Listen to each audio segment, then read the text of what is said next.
Where is Daredevil? I'm right here. Don't miss the return of Marvel Television's Daredevil Born Again. So what's next? I feel liberated. We're gonna take this city back. Over medicated. In an all-new season, now streaming only on Disney+. They're hunting us. It's time we started hunting them. I can work with that. This should be tons of fun. Marvel Television's Daredevil Born Again, now streaming only on Disney+. Study and play come together on a Windows 11 PC. And for a limited time, college students get the best of both worlds. Get the Unreal College Deal. Everything you need to study and play with select Windows 11 PCs. Eligible students get a year of Microsoft 365 Premium and a year of Xbox Game Pass Ultimate with a custom color Xbox wireless controller. Learn more at windows.com/student offer. While supplies last. Ends June 30th. Terms at aka.ms/collegepc. We know the gods of ancient Greece stand as symbols of humanity's quest to understand existence. Emerging from the collision of diverse cultures, Nordic invaders, Mediterranean settlers, and the native spirits of the land, the Greek pantheon was not merely a collection of deities, but a reflection of a civilization's collective imagination. From Zeus, the sovereign of the skies, to Demeter, the nurturing earth, these gods were rooted in the rhythms of nature, yet elevated to realms of poetry and metaphysics. Each carved a space in human consciousness, embodying the paradox of chaos and order, mortality and divinity. Central to this tapestry is the duality of Greek religion, the Olympian order with its heroic ethos, and the shadowy, mystical undercurrents of fertility cults and mysteries. In Homer's epics, Zeus reigns supreme, a figure of authority and thunder, yet his mythic roots tell a more complex tale. Born amidst the orgiastic dances of the Cretes and nurtured in Crete, Zeus absorbed the primal, fertility-driven rites of the ancient Mediterranean. Here lies the essence of Greek religious genius, a seamless fusion of primordial vitality and the lofty ideals of Indo-European traditions. But Greek religion was no monolith.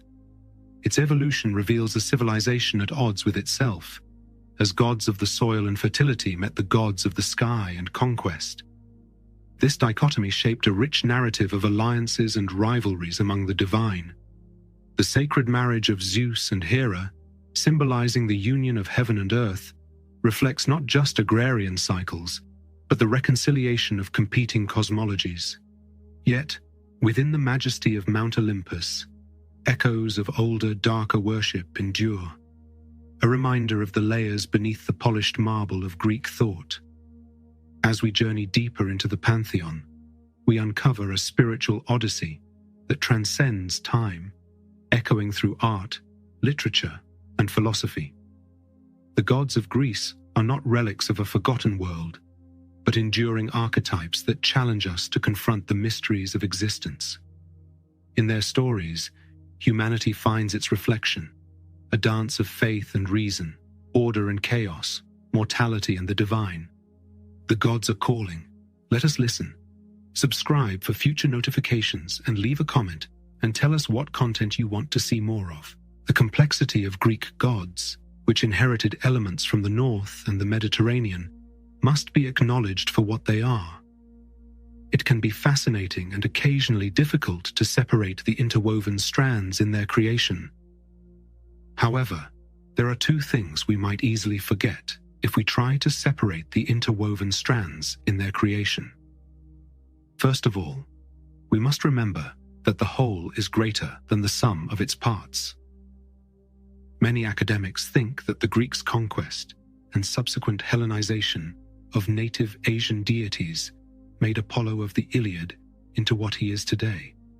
Even though this might be the case, a clumsy dual personality is not the outcome. Generations of poets and artists could never have been influenced by such a figure. He is a very great, one and only living God. Nothing else matters because, to the Greeks, that is what he is. This brings us to our second point. The more we learn about the intricate beginnings of the strong Greek gods, the less we examine them as Aeschylus or Sophocles saw them. it would be helpful to occasionally take a break from the rigor of our historical research, and, if Apollo is our target, take a moment to pray with Electra, because the new image we are forming of them is different. This is particularly crucial as she approaches the awful moment for which she has suffered through 8 long years of imprisonment, filled with daily abuse, insults, and mistreatment. Lord Apollo, please listen to their prayer and to me as well, for I have frequently appeared before your altar bearing gifts that my pious hand is capable of bringing. Using all of my strength, Lycian Apollo, I now beseech you, I bow down before you, to be generous in supporting our counsels, and to show men the punishments meted out by the gods to the wicked. The meaning of Eusebeia can be better understood through Sophocles than through the comparative study of religion. After making this point of view apparent, I only worry that I may have overworked it. I should be free to move on to topics that I consider introductory for the time being, without pressuring anyone to overstate their undeniable significance and interest. The Greek genius's ability to preserve both the ancient and the modern is among his most amazing qualities, at least regarding religion. It allowed even the oldest and most primitive forms of worship to vanish completely and develop remarkably quickly into some of the highest forms of religious experience. This has been unequivocally demonstrated by anthropologists' research, which offers numerous real-world examples. It is a misleading generalization to talk about the Greek religious genius and claim that it does certain things. The adage, "It was a lot to let even the oldest elements disappear without a trace," simply indicates that the oldest elements are still present. There is no one person, the Greek genius, who, like a single person, welcomes the new without letting go of the old. I emphasize this correction to draw attention to the coexistence of various elements and try to explain them. The explanation is found in the fact that the Greek genius was a complex individual rather than a single, straightforward entity. Prior to the beginning of Greek history, the peninsula had been overrun and occupied by a succession of northern or eastern invading peoples before the Greeks as we know them existed. Although the exact dates of these invasion waves are unknown, they most likely took place during the 2nd millennium BC. Around 1100, the Dorians made their final foray into Greece. According to ethnologists, the Greeks were represented by waves of invaders, and their language developed into Greek with some borrowings from native Mediterranean languages. The civilization that emerged from this situation was not solely Greek, though. The conquered are not completely erased by the conquering race. The native stock typically exhibits higher vitality and more robust survival abilities. For example, an invading race does not seek to destroy its own gods at this early stage of civilization. On the contrary, their actions are driven by a strong belief that the gods are attached to the nation's soil. Gaining the support of new gods is important because even if their own gods are present, their power may be diminished in these strange lands. All the nomads were aware of this. According to Apollonius Rhodius, when the Argonauts arrived in Colchis and anchored in the Phasis, Jason himself, holding a goblet of gold, poured sweet libations of unmixed wine to the river, for the earth, the native gods, and the souls of dead heroes, and prayed that they would do them no harm, but be kindly helpers and receive their ship propitiously. Professor Nielsen highlights the scholiast, who remarks, Jason's offerings are according to ancient custom, which is that those who have arrived in a strange land make offerings to the gods of the locality. It is thought that Alexander himself carried out this deed rite. Following the conquest and migration, the diverse cultures, whether at odds or in harmony, contributed to classical Greece. 2 different strains of religion are worth mentioning. Even though one strain is from a Nordic people and the other is from a Mediterranean race that they eventually merged with, we can recognize these strains without falling victim to the oversimplified notion that there were only 2, or that these two strains are primarily or exclusively explained by racial differences. This clarifies a lot, but taking it at face value could result in problems that quickly disprove our presumptions. The identities of the different groups of people who came to the Greek peninsula before the classical era still need to be determined. Therefore, a racial explanation of Greek religion is only partially satisfactory and definitive. The two primary forms of religion that emerged among the classical Greeks, and often lend a sense of paradox to their professed beliefs, are the Olympians of Homer on the one hand, and the Eleusinian mysteries on the other.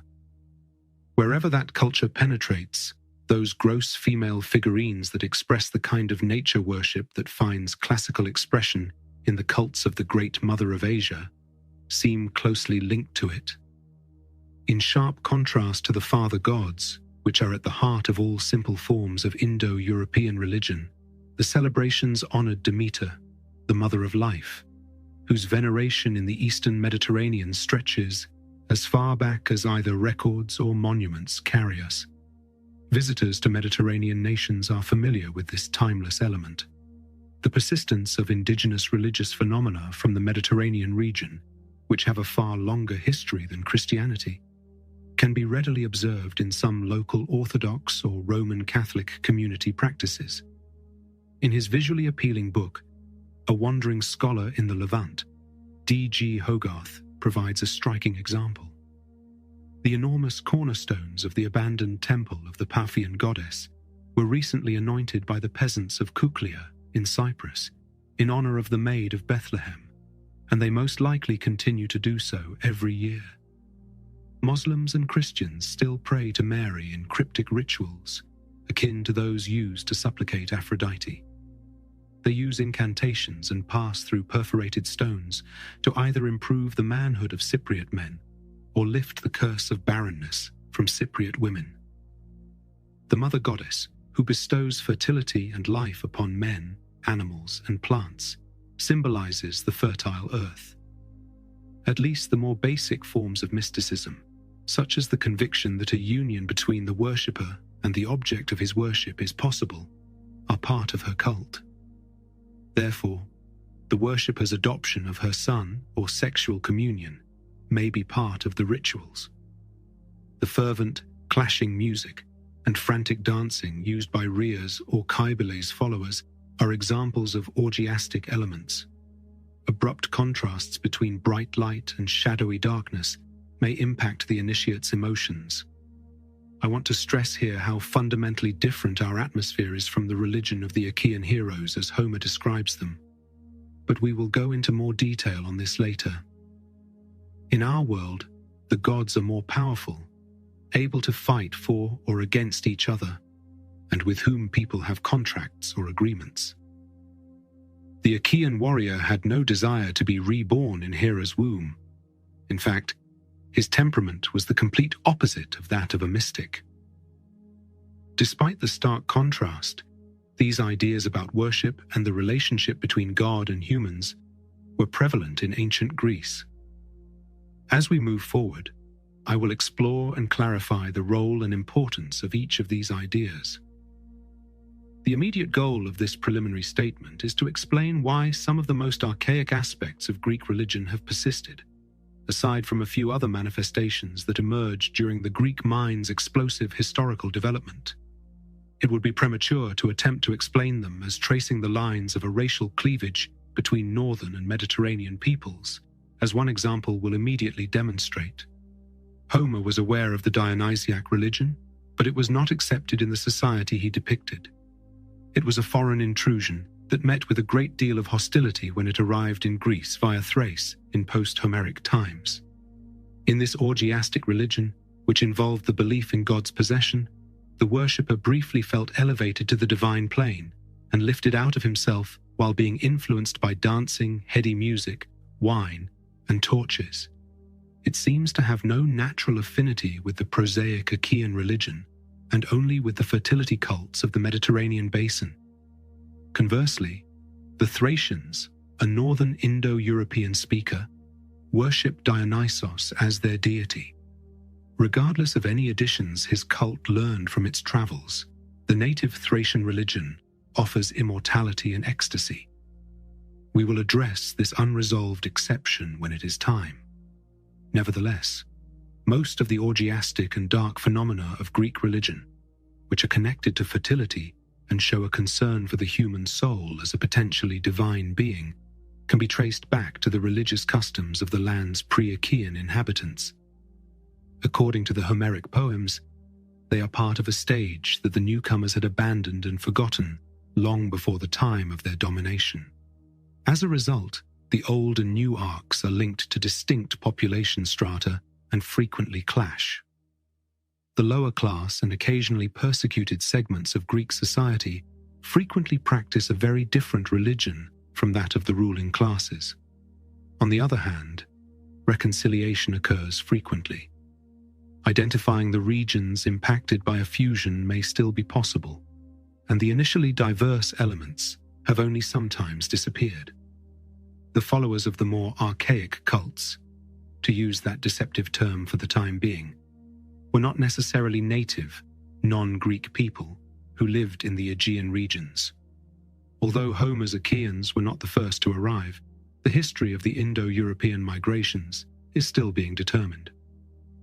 However, the olive-skinned, dark-haired Mediterranean people tend to force their culture and physical characteristics on their successive invaders. No one familiar with those areas today would dispute their assimilation and survival. The Achaeans of Homer were newcomers who had yet to experience violence and conflict. Their racial relatives, who had been in the land for centuries, may have found that they were more like the Mediterranean stock in appearance, beliefs, and manners than they were. Before discussing the individual gods, it is important to caution against oversimplifying the terms primitive and developed. An example could be helpful. Otto Kern outlines a phase between fetishism, also known as animism, and total anthropomorphism in his chapter on the beginnings of religious life in the Aegean lands, during which people imagine the gods to be human. Their devotees, however, are hesitant to represent the gods in the material world through statues and pictures made by humans. At this point, he would categorize the cult of the double axe and the cult of thrones, two prehistoric occurrences common in the area. Since only these objects could wield an axe and sit regally on a throne, their presence in religious contexts validates the emphasis on human-like entities in worship. Later depictions show the man-like god of thunder and lightning brandishing his axe, which is similar to the later image of Zeus seated on the throne. However, at first, the axe is by itself, and the thrones are empty. Although it is also found in other Aegean regions, the axe is worshipped by people from Crete, who place it in symbolic positions. Since these thrones are situated on crags and summits, the throne is also a familiar sight in the same countries, at least to those with the stamina to climb hills and mountains. Because he was conceived as the cloud gatherer, the sender of rain and thunder from above, God lived on the mountaintops, like Zeus later on in Olympus. Sometimes the god and goddess share a pair of thrones. Other times, they occupy a single one. Hewn from the mountain's rock, they are always empty and occasionally rough. They later acquired names and became the subject of legends. Consequently, the one on Mount Sipylus in Asia Minor came to be known as the throne of Pelops, and the one on the hills above Megara was the throne of Xerxes. These symbols made a lasting impression on me when I happened upon them by chance in a remote area of Phrygia during a journey whose main objective was looking for other things. The double axe was carved on a fragment of the temple architrave. The worship was based on a native deity whose ancient non-Greek name persisted and whose cult, as recorded, included odd rituals that had little in common with Hellenic or Roman ideas, even though the actual building was post-classical in date. Indeed, there had been very little Greek or Roman influence there. Though I had little hope of finding anything there, I climbed out of curiosity and saw that it was slightly but definitely carved from the rock on the top of a remote hill. These incidental discoveries highlighted the extent of both types of cult prevalence, even more than the many examples that have been published. In terms of chronology, it is true that orgiastic rites, such as those of Dionysus or the Great Mother, predate Homer's Olympian religion, and that empty thrones preceded sculptured gods. We might call them more primitive if that's all we're talking about.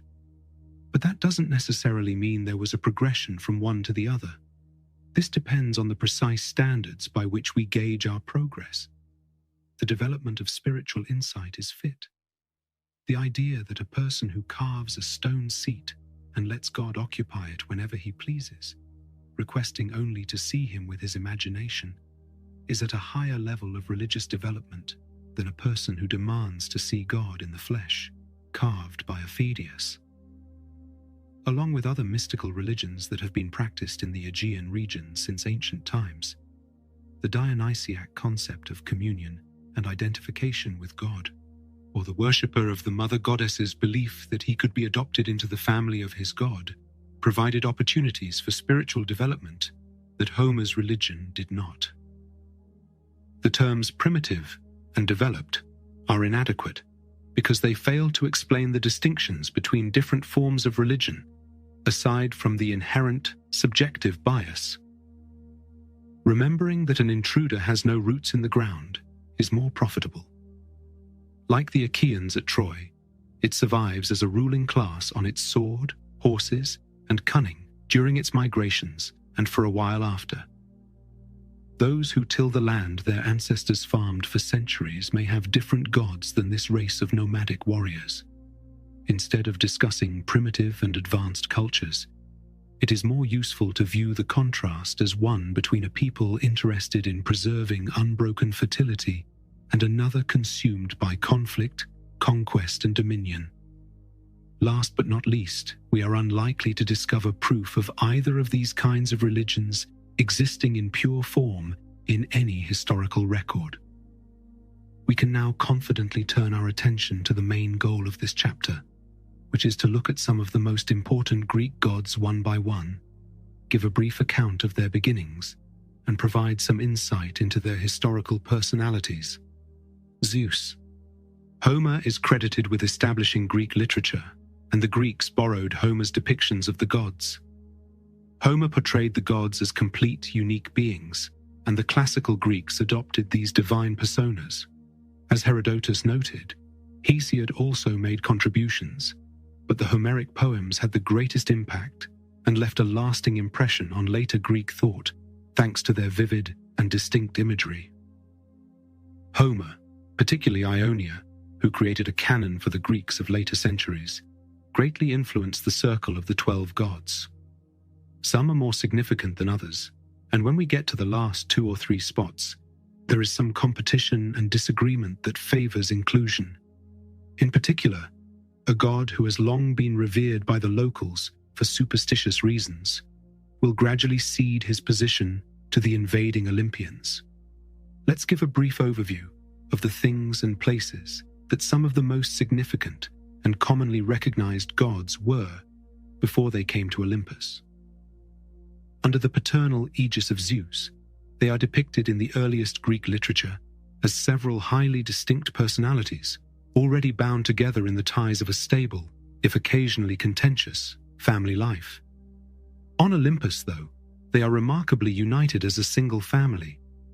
What are the origins of Zeus, Hera, Apollo, Poseidon, Artemis, and Athena? This question is valuable because it sheds light on the complex world around the Aegean coasts before the composition of Homeric poems.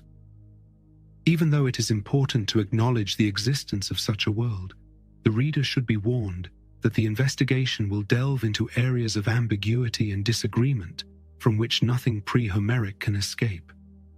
It will be used for something other than our current goal of pursuing it deep into these areas. Greek mythology offers a strong basis for our observations by describing the intricacy of building Homer's Olympians. The Greek-speaking peoples brought some of these divine beings with them when they invaded the countries they had previously occupied.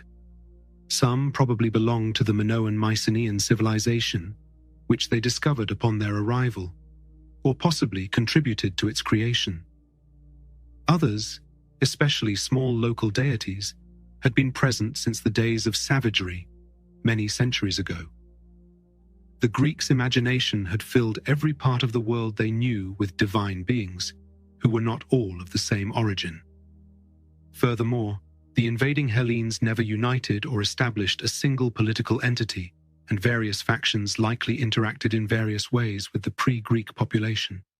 Therefore, from the earliest Greek speech, there was a wide variety of cults and deities in Greece, big and small, primitive and civilized, and attributed with various roles related to the natural world and human existence. The question of what bound these gods and their worshippers to the world they lived in was one that no active imagination, least of all the forerunners of European philosophy, could have avoided.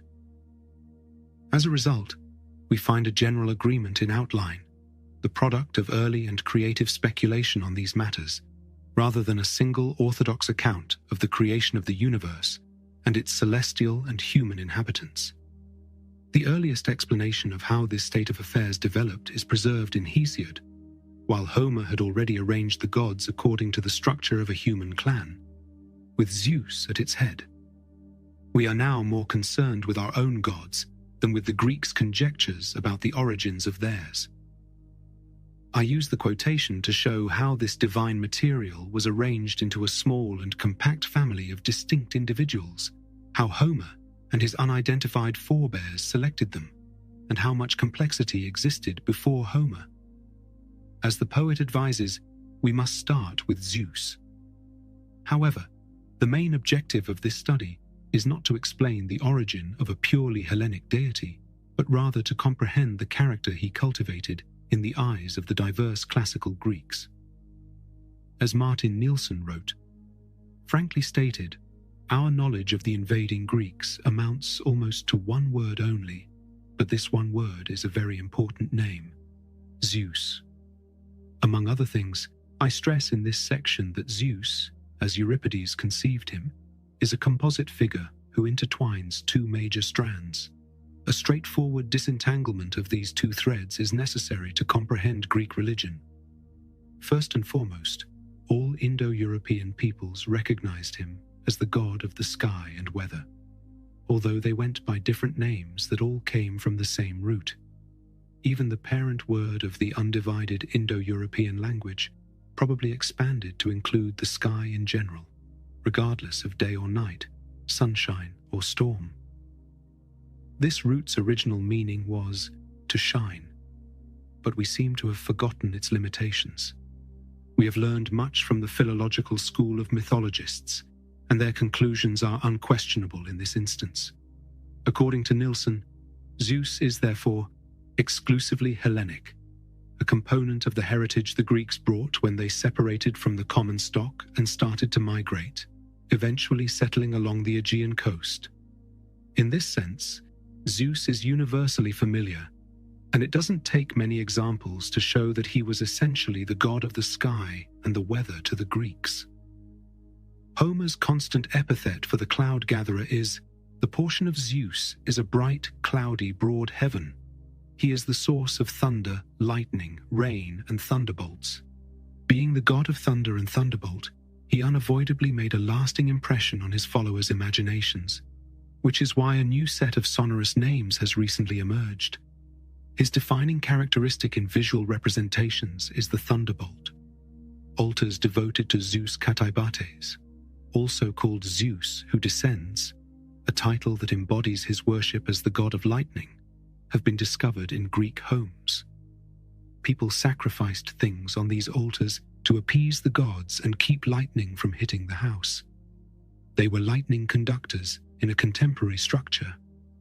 From Homer on, Zeus lived in the sky, sometimes called the sky itself. There will be more to say about this latter idea later. It is a late poetical and semi-philosophical idea in Greek literature. However, as the etymology and other evidence suggest, it probably returns to the oldest belief, the primary and yet age-long conception of the animate sky. Theocritus famously states that Zeus reigns and shines. The bright is often referred to as the home of Zeus or heaven by Euripides, who also calls it that which men call Zeus. For the Greeks of the classical period, the universal belief is that Zeus is either the sky itself, or more commonly, the being who lives in the sky, from which he sends and controls the weather. Aristotle criticizes the views of materialist and mechanistic philosophers in a purely prosaic passage, saying that Zeus does not reign to make the crops grow, but out of necessity. For those who regarded him as the supreme god, of course, such a god existed. As a result, it was only natural for them to believe that he had always been the regal and venerable ruler that he is today. His greatness and existence are frequently taken for granted. Stories about his parents may be created by myth makers, but they won't be emphasized by popular belief. The main idea in men's minds is that he is the father and the ruler. The two fit together naturally, and the headship of a human clan usually combines the two. In the Iliad, Zeus holds this position. Despite having the traditional title of son of Kronos, Zeus hardly ever refers to Kronos.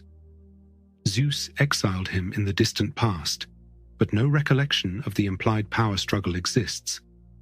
Zeus is the father of gods and men. He rules among all the immortals. He is essentially what we imagine him to be, a father and a ruler.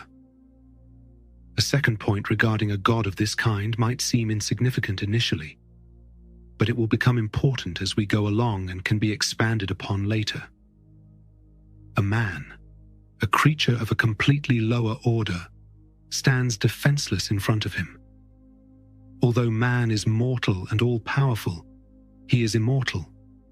He is wholly outside man, and to establish a proper relationship with him, one must act appropriately, recognizing his supremacy and appeasing him with sacrifices and worship.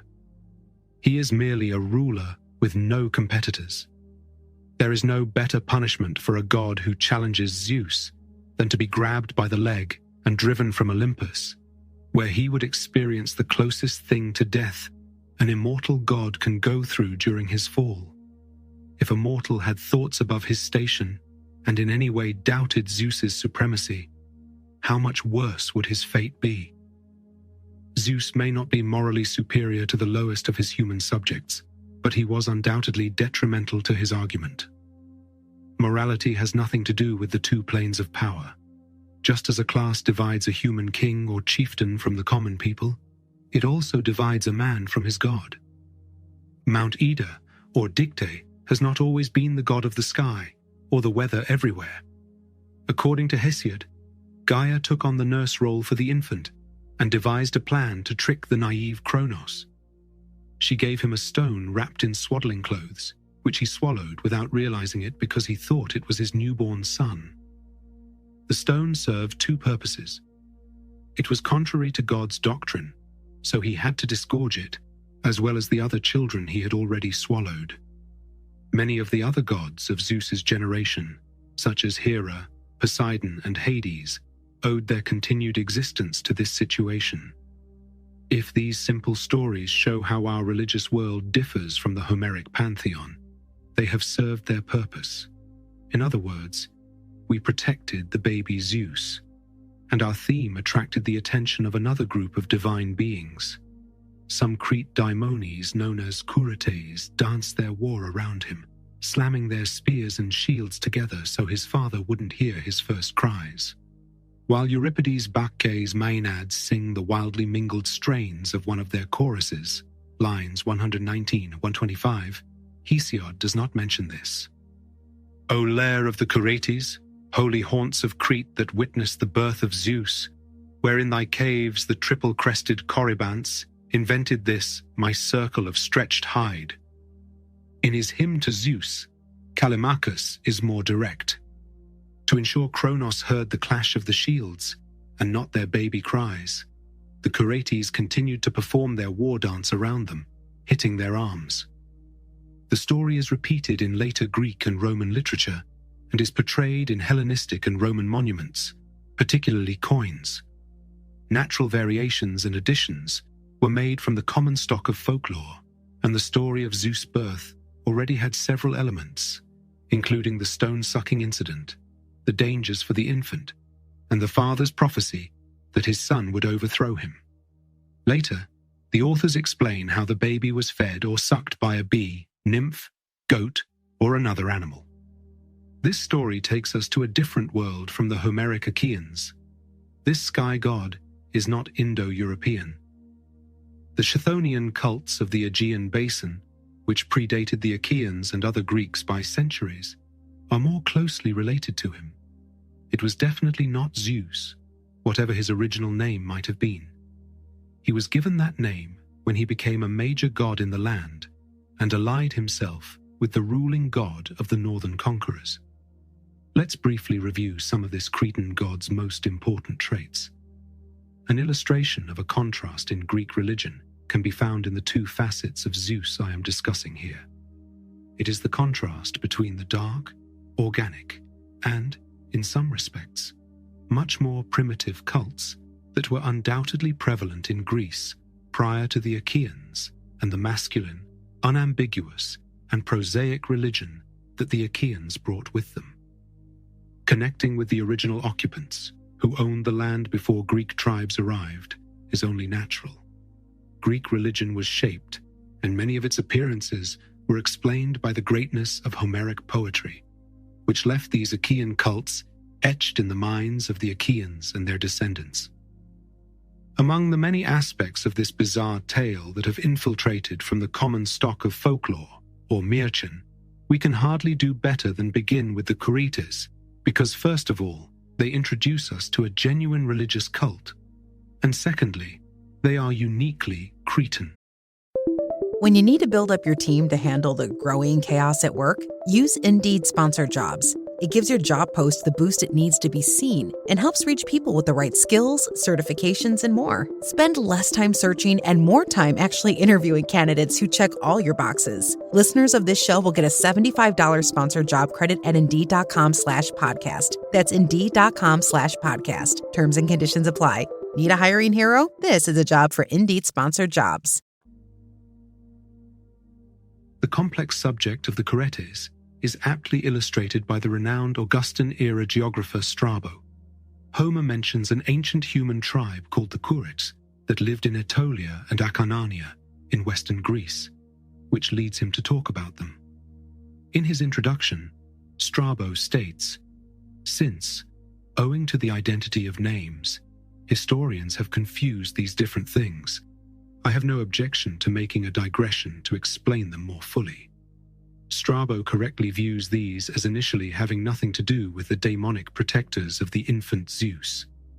Historians have connected Curetic to the Curetes, who ruled Aetolia and Acarnania, even though this has nothing to do with my topic. According to the currently available information, these Curetes are more closely related to the satyrs, Sileni, Bacchi, and Titeri. Similar demons or attendants upon gods, the Curetes are described by writers on Cretan and Phrygian lore as participating in a variety of sacred rites, both mystic and otherwise, such as the rearing of Zeus's child in Crete, and the orgiastic worship of the mother of the gods in Phrygia, and the area surrounding Mount Ida in the Troad. These accounts need to be clarified more.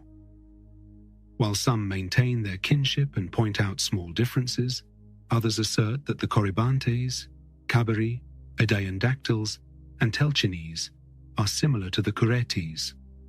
However, they actively participate in religious ceremonies as acolytes, using weapons, symbols, timpani, and noise, as well as playing flutes, shouting, and dancing with shields. They are generally enthusiastic and Bacchic, according to everyone. The Curetes' rites and those of Samothrace and Lemnos became common property after the attendant demons were identified. Strabo then describes the nature of orgiastic rites, their importance in transforming human hearts from the ordinary to the divine, and a list of the many gods that the Greeks worship in this way. Then he goes on. Furthermore, the cult of Zeus was practiced in a unique way in Crete, complete with orgiastic rites and attendants that resembled Dionysus's satyrs. These young people, called Curetes, acted out the story of Zeus' birth through dances and armed movements. The narrative then proceeds to describe how the Curetes deceived Kronos by using tympana and other similar noises, armed dancing, and general tumult. These passages from the account of an Augustan-era scholarly Greek demonstrate that the Curetes were actually indigenous to Asia Minor. Fortunately, prior references, some of which we have already seen, confirm that this fact does not lessen his authority. The satyrs of Dionysus is the most famous example of the widespread practice of worshipping a deity with orgiastic rites and providing a train of attendants in the Greek world. As civilization developed and communications improved, the followers of these cults in various locations became acquainted with one another, and the demons associated with them became confused and recognized. Although the different cults were initially divided locally and given unique regional names, we can presume that they were all the same. Going further into their relationships would not be appropriate for our current purpose. This raucous dance of armed youths, which is mythically described as a means of saving the life of the baby Zeus, is not just a fairy tale. It instantly transports us to the world of mystic or orgiastic religion, where such dances were performed by the local young men. As Strabo accurately noted, the Greek word for a youth, especially a young warrior, is kouros, or kores. The latter form appears in Horner. This section of the Zeus myth is among the most well-known instances of an etiological myth. It forms the basis of an already existing ritual, its actual beginnings obscured by the shadows of a barbaric past. To better understand the characteristics of this Cretan ritual, let us look at two more testimonies that provide insight into its nature. A passage from Euripides' play The Cretans is cited by the Neoplatonist Porphyrios, who claims it depicts the customs of the inspired worshippers of Zeus in Crete. King Minos hears a chorus of these worshippers say the following: "I am the child of Tyrian Europa, the Phoenician princess, and the powerful Zeus, who ruled over the fortressed island of Crete.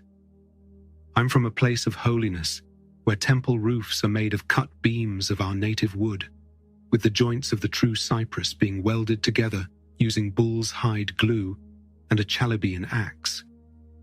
I have lived a pure life ever since I became an initiate of Idaean Zeus and a herdsman of the night-wandering Zagreus.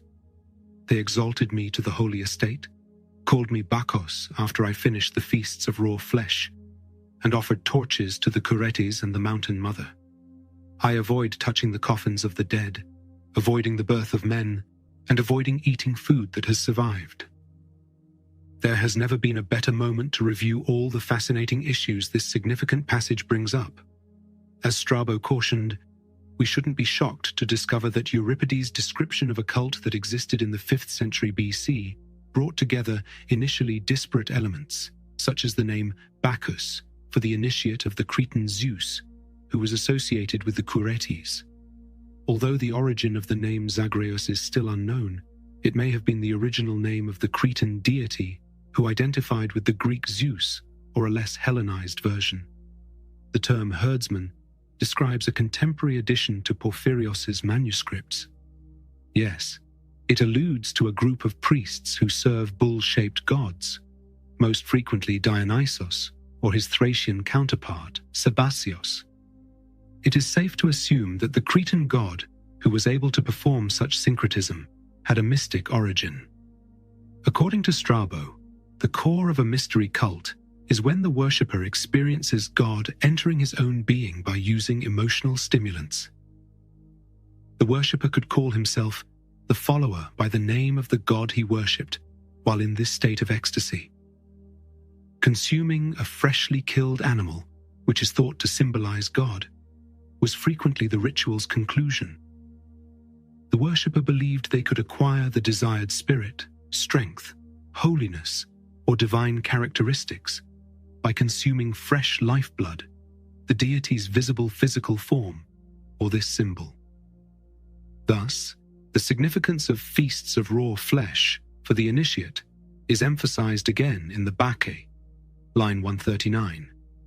Bulls are considered to be the animal that symbolizes God in Crete. We don't need to question the somewhat questionable testimony that the Cretans used their teeth to tear a live bull during their rites, as attributed by the Christian writer Firmicus Maternus. The first line of the Cretan fragment, which refers to raw feasts, reminds us that Minos was the son of Zeus and Europa. Everyone knows the shape in which Zeus courted Europa and took her to Crete. The story of the Minotaur and Pasiphae from Cretan mythology is identical. The bull was Dionysus's epiphany, and since the god of Crete could not have borrowed it from him, this is just more evidence. They were both the same kind of god. Even though the name itself is a product of later syncretism, the words in our fragment, "I was raised to the holy estate and called Bacchus," give us the purpose of the rites, communion, or identification with God. Some extremely archaic prohibitions and injunctions, typical of followers of many mystery cults, can be found in the remainder of the fragment. Although this passage only refers to Curetes, we can presume that the warlike, ecstatic dances were a part of the ceremonies. We get closer to them with the document we use as our second testimony. It is especially interesting because it was found to be an inscription that was obviously meant to be used within the cult. It is more than just a work of literature. Its objective disqualifies it, even though a poet from the 4th or 5th century BC created it in its present state. It has much older components. Inscribed in stone at Palikastro, one of the great centers of Minoan civilization, at the eastern end of Crete, it is a hymn to Zeus, referring to him as greatest Kouros. The actual lettering dates to around the year AD 200, and the hymn's language points to the 4th century BC. While the Greek words are completely or partially obliterated on the stone, the words in brackets in the translation below indicate supplements or partial supplements by the editors. Io, I hail you, greatest Kouros, son of Kronos, brilliant and all-powerful. At the head of your demons, you have stepped out. As we stand and sing about your well-fenced altar, we strike notes for you on the strings and blend with our flutes. Come celebrate with us, Demeter, for the year. Because there, the shield-bearing nurturers took you from Rhea as an immortal baby, and with the beat of their feet, hide you away, missing 3.5 lines of a bright morning. As the seasons grew, justice and peace, both of which are associated with prosperity, had an impact on mortals year after year. Leap for us, our wine jars, our fleecy flocks, our fields of crops, and the hives that bring the full increase. Leap also for our cities, our seafaring ships, for the young citizens, and for fair law-abidingness. In this instance, a chorus gathers around the altar of a Kronos son, referred to as Kouros, youth, and sings and plays music, urging him to return to his birthplace for the year. They specifically state that the procedure of his armed guardians at the time of his actual birth serves as the rationale or justification for their actions. Therefore, they probably had dance and songs in their repertoire, for their, etc. They also clearly state why they are performing. Fertility is often promoted by mystic and orgiastic cults, so we deduce one from the other.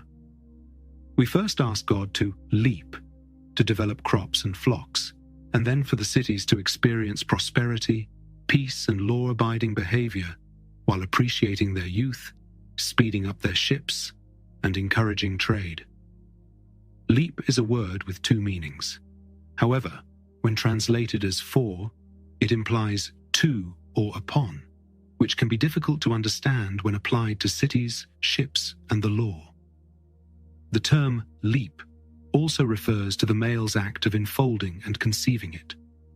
Undoubtedly, the singers would be aware of this secondary meaning, possibly even imagining how they hoped that God's blessing would cause the crops to soar high. With each repetition of the word, they may also see themselves jumping into the air through a common kind of sympathetic magic, like the Curetes whose actions they thought they were remembering. Even though it mainly requires disproving the testimony of Hellenistic or Roman times, we can now sum up the essential nature of this cult and the deity it honors without obtaining further evidence. At regular intervals, most likely once a year, the young warriors, known as the Kuroi, or Curetes of Crete, performed a warlike dance. We still need to find out the true origin of this archaic ritual, nor did the performers. It was probably a fertility charm, according to the Pallaicastro hymn, but the range of theories offered shows how ignorant we are. Different scholars offer some interpretations of rain magic, apotropaic magic, weapons used to frighten evil spirits, an initiation ceremony, a greeting to the morning sun, and pure joy in bodily movement and noise, certainly a counsel of despair. Although the human chorus's action does not mention arms, we should not worry too much, because the connection between the ceremony described in the first stanzas of the Pallaicastro hymn and the story of the Curetes is obvious and explicit. The flutes, strings, and music of the song are unrelated to the clamor created by the legendary Curetes.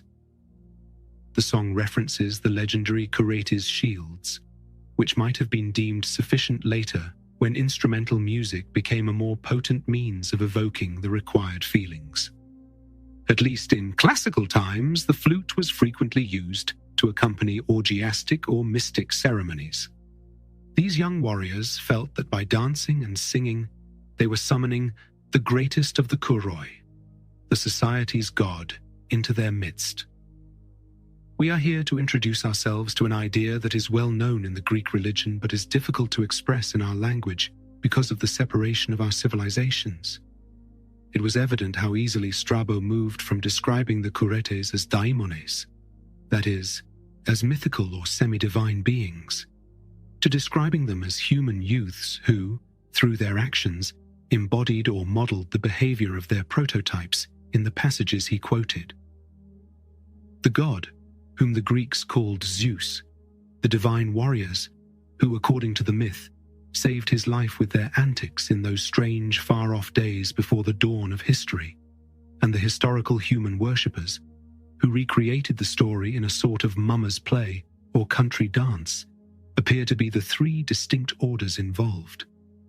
There were no such sharp distinctions for those who believed this was a part of a living religion. By completely embracing the spirit of the orgiastic ritual, which entailed letting go of their normal human personalities and having God act as their leader, they both represented and became a part of the Curetes. It is not unusual to find a god's priests referring to themselves by the name of the god. The most well-known are the Bacchoi and Bacchae of Bacchus or Dionysus. 1.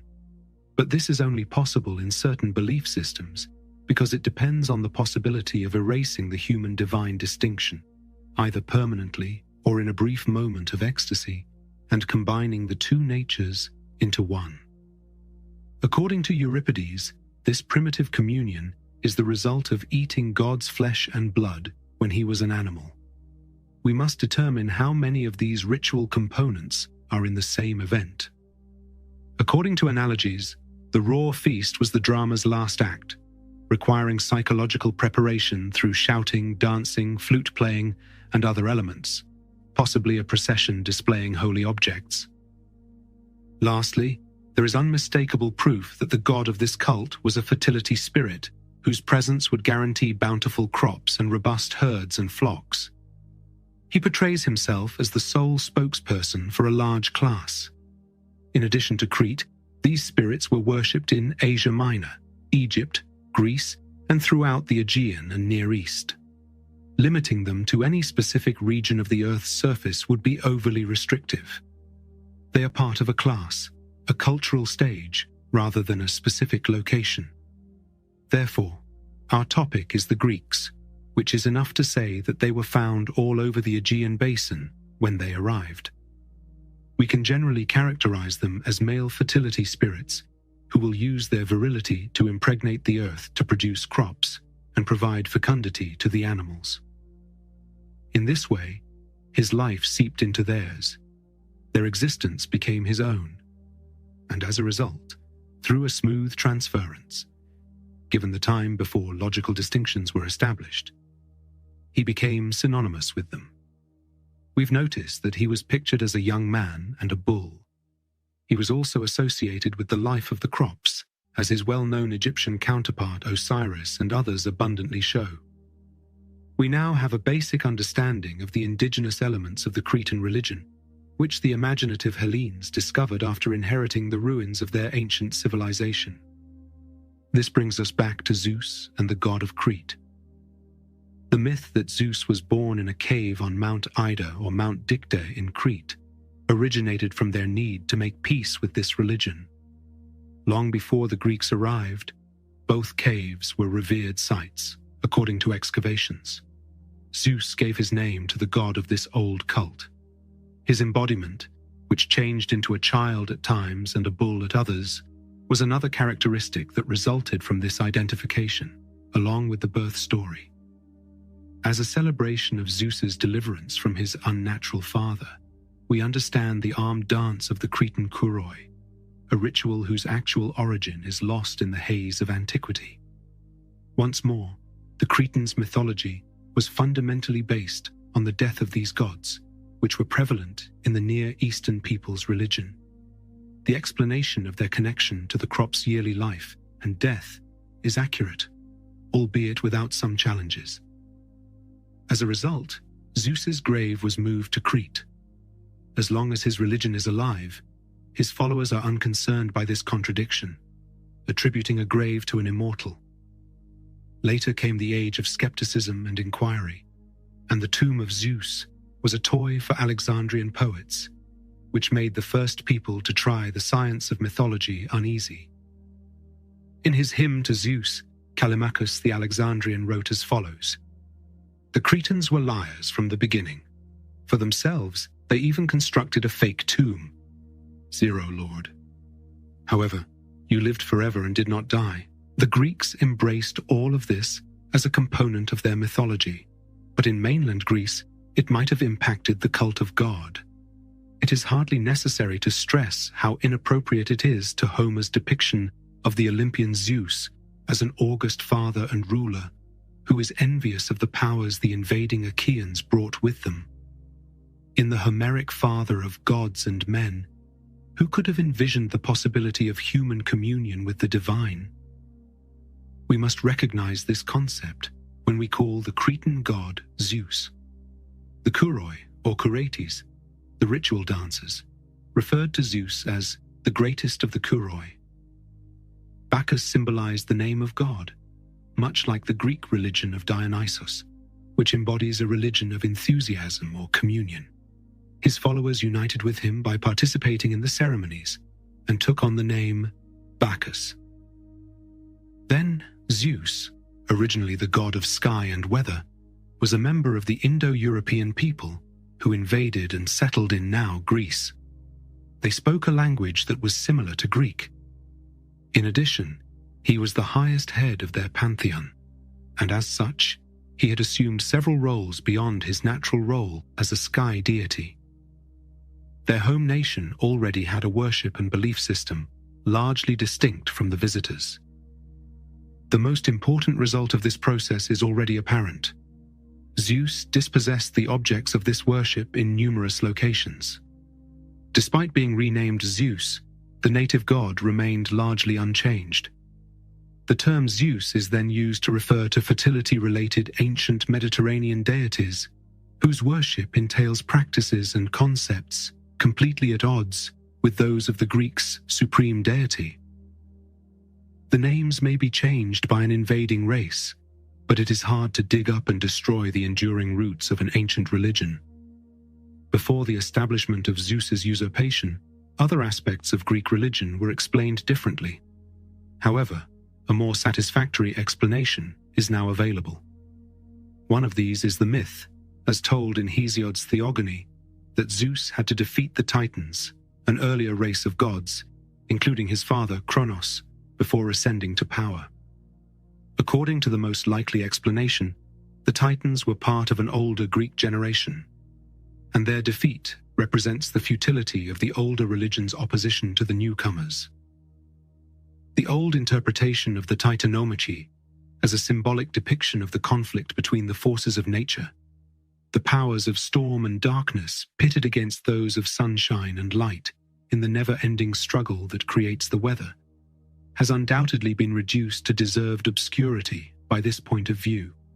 The current explanation must remain a hypothesis, but we shouldn't write it off hastily, because it is supported by at least some solid evidence, rather than merely a preconceived belief that the evidence only weakly supports. The contrast between the Aegean and Homeric cults was, in general, a contrast between a religion of the sky, whose chief god was the sender of thunder and lightning upon those who displeased him, and a religion of the soil, a worship of the fertility of the earth, not unmixed with magical practices to secure its continuance, as was made evident when discussing the dual character of the historic Zeus. His association with fertility, which he had once had as a rainmaker, had faded to a minor role in his roles. It is simple to understand why the Earth's vegetation and spirits should have remained significant to the land's original occupants while losing it to the invaders. The invaders used their swords rather than plows because they were nomads. When they established themselves as conquerors, they could insist that their new subjects continue to till the land for their own and their new subjects' benefit, freeing up the masters to engage in the aristocratic pursuits of hunting, riding, fighting, and gaming. The land on which the conquered people lived belonged to their ancestors. Their livelihood was its pasture and tilth. The Titans can be understood as the ancient land gods that Zeus replaced, since they are sons of Ga, the earth. Because they imply that Kronos was a harvest god, the few remnants of his cult that have survived into history also point in that direction. There are some challenges in the previous account. It is necessary to discuss sacred marriage, because there are ways to resolve them. Zeus had many amours and marriages, but we shouldn't write them off as poetic fancies. While not all disclose it, some do have a religious foundation. Some of Zeus' unions are examples of the belief in the union of heaven and earth, whereby the earth is fertilized. The sacred marriage, epos ya, uos one in Greek, in which a god is paired with a goddess, is a feature of myth and ancient Greek belief and cult. Since very early times, human culture has envisioned human life with the rain serving as the seed, the earth as the feminine principle, and the sky as the masculine. A passage from Aeschylus's play, The Danaids, contains the traditional expression of this belief. Rain falling from the bridegroom's sky makes the earth pregnant. The pure sky longs passionately to pierce the earth, and passion seizes the earth to win her marriage. Then, as a gift from Demeter, she gives mortals a pasture full of corn and flocks, and the dew of their union completes the fruitfulness of trees. I am a part of the cause of these things. Aphrodite is the speaker. A very archaic formula involving this belief seems to have been preserved by the Neoplatonist Proclus, 5th century AD, who claims that the Athenians locked up to the sky and shouted Ve during the Eleusinian rites. Rain then yelled Kve down to earth. In his polemics against the pagan gods, the Christian apologist Hippolytus calls it the great and unspeakable mystery of Eleusinia. The Greeks view Zeus as the masculine sky god, and their belief explains several of his unions, such as those with Demeter, Semele, and Persephone, all demonstrable goddesses who embody the fruitful earth. Although her origin as an earth goddess needs more evidence, it is the most likely explanation for his union with Hera. 1. These earth goddesses, known by various names, would initially represent the goddesses of distinct, isolated locales. Argos would believe that Hera was Zeus's consort. Eleusis would believe that she was Demeter, and Thebes would believe that she was Semele. However, any attempt to corroborate the various local legends led to difficulties. Either Zeus had wives according to Oriental customs rather than European customs, or if he had only one legitimate wife, he was hopelessly unfaithful. As it happened, the latter idea was less repugnant to the Greeks than the former. They were a monogamous people, in the sense that they believed in having only one lawful wife. However, they accepted irregularities and did not stigmatize their children.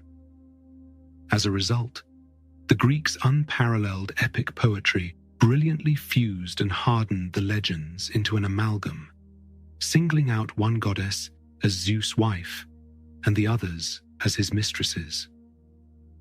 Of course, this situation presented limitless possibilities for later mythmakers and poets, inspiring them to invent variations of the stories with little or no connection to anything other than literature.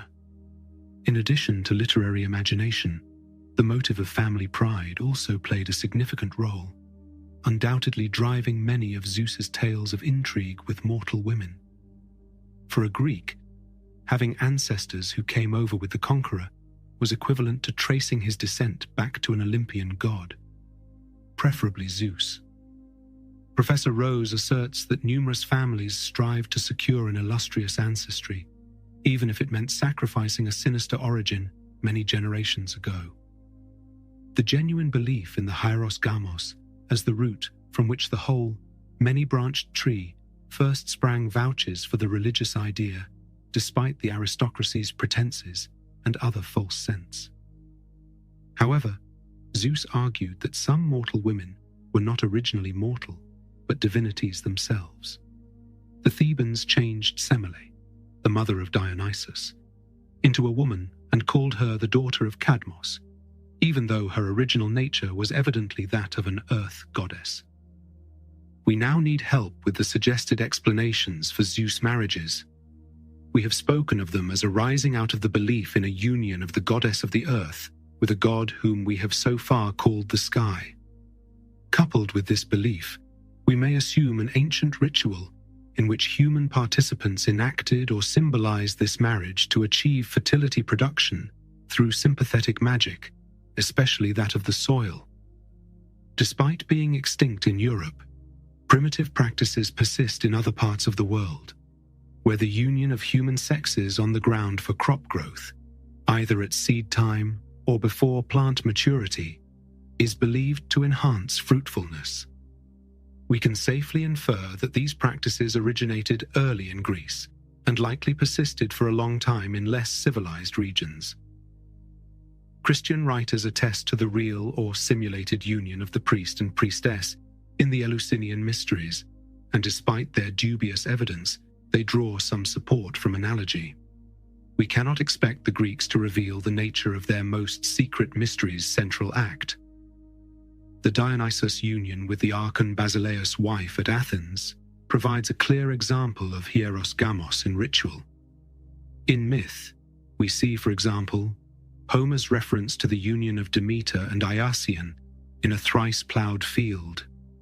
Etiological stories naturally grew around the rites, and just as the dance of the young Cretan warriors was lifted onto the theological plane and regarded as a commemorative representation of the protection of the infant Zeus by divine Cretes, the fertility ritual was frequently explained as commemorating the nuptials of Zeus and Hera, or sometimes of Zeus and other goddesses. It is clear from what I have said thus far that there is a general tendency to replace the popular 19th century explanations of myth based on nature symbolism with theories based on the historical fact of the supersession of Aboriginal cults by those of the invading peoples. However, to explain the hieros gamos phenomenon, we must maintain the symbolism of nature. There is too much positive evidence to vouch for this. Therefore, the general consensus still holds that the myth of a hieros gamos symbolizes the Earth's fertilization by moisture from the sky and that rituals enact this fertilization through a common kind of sympathetic magic. The marriage of Zeus and Hera is the marriage of sky and earth, as described in the lines of Aeschylus's Danaïdes. Simultaneously, the historical explanation continues to unfold.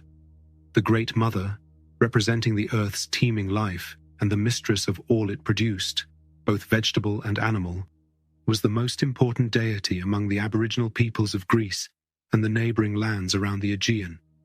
Numerous Finnan-engraved gems and gold rings depict the goddess as a familiar class example, frequently accompanied by obedient animals. One can scarcely question this fact. The invading warriors worshipped a male god, originally a personification of the sky, as their supreme deity, retaining many of his functions as a rainmaker and weathermaker. Religious historians use the marriage of Zeus to the ancient earth gods of various localities to link the invaders' religion to the original inhabitants. As far as I can discern, I find the two explanations in different parts of the same book, but an adequate attempt to correlate them is needed. However, the layperson may need help reconciling both perspectives. If we interpret the sacred marriage as a way to reconcile the new cult of Zeus with the ancient worship of the Earth Mother, did the mother lack a consort until the Greeks intervened to grant her one? On the other hand, if she already had a consort, how did Zeus fit into the scheme? Consequently, in light of the many contributions of more learned writers, I have attempted to independently analyze this problem and offer a possible solution, which I undertake with the utmost humility. References to some of these sources may be found in the notes of this chapter. More detailed documentation would obscure my main objective, which is to encourage others to study Greek religion by examining a wide range of topics. I offer ideas that may be more helpful to others, while avoiding the inherent contradictions and obscurities of the subject. I would also reiterate my belief that in attempting to cut through the fog of pre-literary antiquity, we are dealing with a subject where certainty on many things is impossible, and probability or improbability is the most we can allege. People will always be drawn to investigate this fact. These pages will not deter them. Rather, I see them as a reason to get out of the fog and into clearer air as soon as possible. This is the most likely sequence of events. Where there are agricultural people whose religion, like their lives, is bound up with the earth's fecundity, we undoubtedly find the human analogy. In other words, people worship the earth as a mother figure, achieving fertility like that of a woman. It is undoubtedly incorrect to associate this concept solely with those who work in agriculture. The Great Mother provides the crops for the husbandman, the flocks and herds for the pastoral peoples, and even the wild creatures, whose abundance is essential for men who rely on hunting and fishing at a still earlier stage of civilization. In fact, she could be among the earliest religious representations, and her presence suggests that the concept of personal divinity has been ingrained in man's mind for as long as we can trace his history, even longer than the belief in the efficacy of magic or vague animism, which is often believed to precede the religious conception of deity. If Professor Cook's compelling explanation for the remarkable cave paintings in Spain and southern France holds true, then this is true. These paintings, which belong to Paleolithic times, represent, as is well known, the animals most hunted by man. People generally believe they serve a practical or magical purpose, and their depiction in the cave's deepest, most inaccessible, and darkest parts has caused much perplexity. Professor Cook suggests that these artists already had at least a vaguely anthropomorphic conception of the earth, and that their motive was to implant the animals in her womb, which she hoped she would bring abundantly to feed humanity. This is a big leap into the unknown, but there is no doubt that the concept of a fertility goddess, the Great Mother Earth, has existed for a long time. Fraser's examples in The Golden Bough demonstrate her role as the author and guardian of all animal and vegetable life. The Greek Artemis, the mistress of wild animals in Homer, was heavily influenced by this earlier idea, which continued to exist in the Greeks' eyes, most notably in the worship of Cybele, the strong mother of Phrygia, and other Asiatic cults. Agrarian or pastoral people believe in the existence of a consort for the earth, viewing her as a mother who must bear fruit like others. However, they view him as little more than a necessary supplement.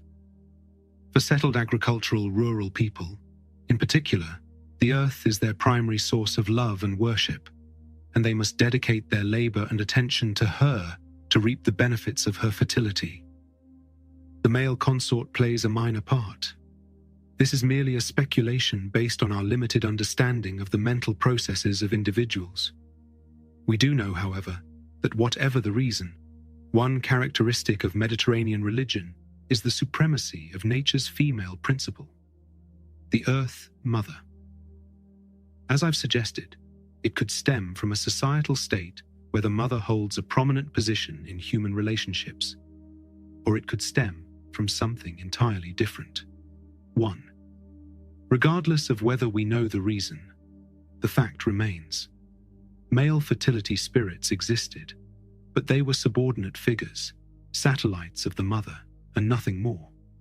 Fortunately, we have a wealth of knowledge about the cults of Asia Minor, a region that has preserved ancient religions and where the Greek influence was minimal in some parts.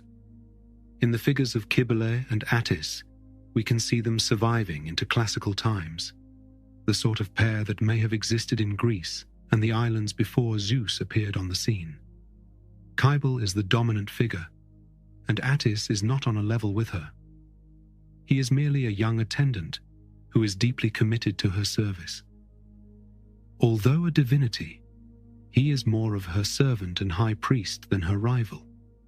The Cretan Kouros, also called Koures, has a similar sound, and we have enough evidence to describe him as a male spirit associated with fertility. It was difficult to connect him with Attis, probably because Zeus was born in Crete, suggesting he was conceived as a child and a young man. Professor Nilsson wrote, "On the strength of the comparison with Magna Mater, at whose side her youthful lover Attis stands, it is generally believed that the Minoan nature goddess too had a youthful paramour." Nevertheless, some indications point to a different, more unusual idea. These clues come from the Cretan myth of the birth of Zeus, which is notable for not having its mother nurse the child. We can agree with him when he says the child is the year god, the spirit of fertility, the new life of spring. The Pallaicastro hymn strongly suggests this, portraying the Cretan spirit as a youthful figure like Attis, rather than a child. It is more challenging to comprehend how this is any argument against the idea that the Cretan god is a young lover of the nature goddess, similar to Attis. Seeing the spirit as a baby and a young man was not incompatible. The fertility spirit's development should naturally proceed at a miraculous pace because of his connection to the cycle of vegetation, which requires that he be born, mature, and die within a year. According to Homer, Dionysus, the most well-known Greek god of vegetation, had nurses, and Plutarch recounts a ceremony in which his female votaries, the Thyades, roused the Lichnites, the child in the winnowing basket, also known as the Linkon, which acted as a cradle for him. Delphi portrayed his tomb in Crete as belonging to Zeus. Many stories feature heroes like Heracles and the infant Hermes, who either performed adult prodigies of strength when they were just a few days or hours old, or grew quickly from babyhood to manhood. They probably identified with characters who had nothing to do with fertility in the shifting folktale tradition. Despite being worshipped as a baby, Dionysus is most commonly pictured as a lovely young man in his first blossom of maturity in Euripides' Bacchae. It's important to keep in mind that the fertility spirits of the class we've been discussing were not necessarily, and probably weren't, considered celestial. Even though we now know that Mother Earth is fertilized by moisture from the father sky, as classically stated in Aeschylus's lines. As Fraser points out, Zeus wasn't always the god of corn or the sky. The inhabitants of that tiny Boeotian town might have been celebrating a different union of the powerful god and a different goddess if a traveler from antiquity had climbed the pine-dad mountains of Cithaeron and descended through the forest on their northern slope to Plataea, passing through miles of cornfields and olive groves.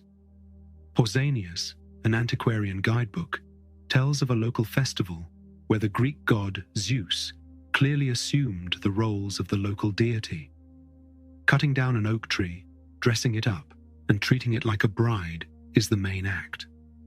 Before the Achaeans arrived, these cults were common in ancient Greece, and many had many individual avatars.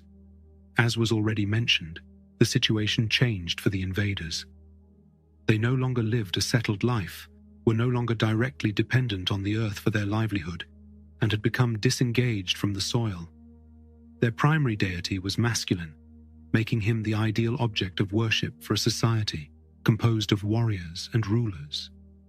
He was now unquestionably the best of them. Zeus of Olympus, the father of gods and men, and no lesser figure, had to be included in the religion of the conquered southern lands, according to tradition. The alignment of the two aspects of the holy union is now evident.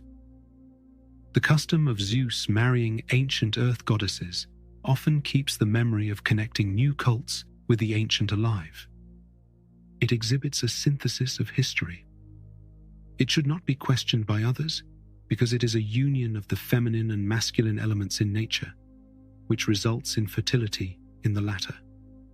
Since Zeus was introduced, the union has changed from being the uncontested mistress who essentially commanded the services of a young and submissive consort to a solemn marriage between two powerful deities in which Zeus plays a central role.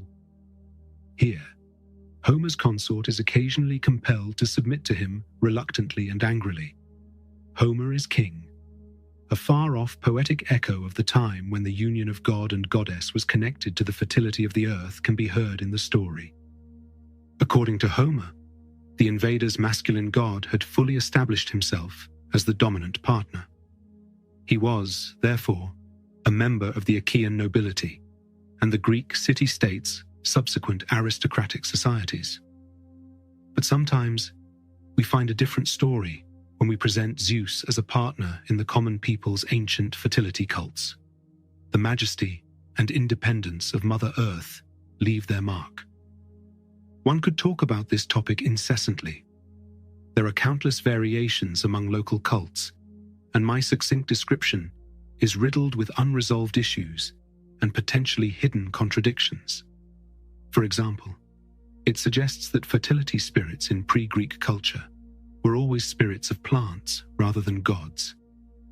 This was definitely different. The two elements united in a common spirit. I have mentioned the union of a tree or vegetation spirit with the Earth Mother once more. Fraser has explored the possibility that Attis might have been considered a sky god or heavenly father like Zeus, but he concluded, however, the evidence for the celestial aspect of Attis is too slight to allow us to speak with any confidence on this subject. Fraser explained that the Plataea rite symbolized the union of two vegetation spirits, the union of the oak god with the oak goddess. Was the bride tree considered the same as the Earth Mother in this rite? One could argue that the Earth's mother was the same as the bride's tree in this ceremony. However, I will not go into the question here, partly because of space limitations, but mainly because I am more interested in eliminating those inherent inconsistencies from the historical situation we are trying to restore than I am in leaving needless inconsistencies in my account. It would be odd if these rustic worshippers didn't have any confusion in their minds. Without using this to justify careless thinking, we might be cautious about creating a false sense of order and self-consciousness in our minds. I intend to give a thorough description of Zeus.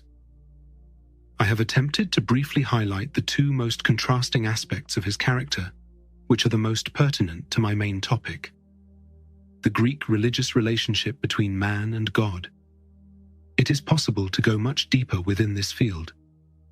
I related how Zeus was born in Crete when I talked about him as a baby.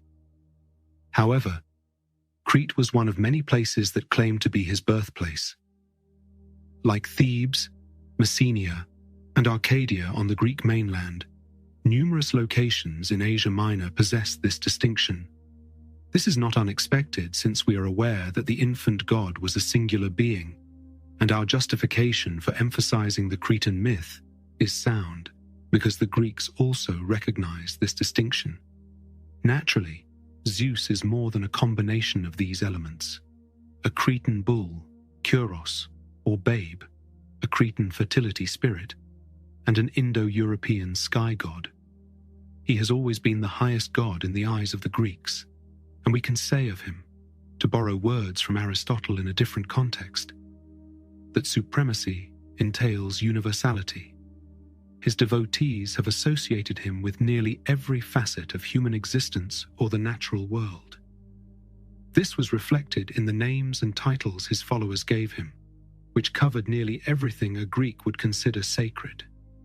They refer to him as king and lord in a dozen different ways.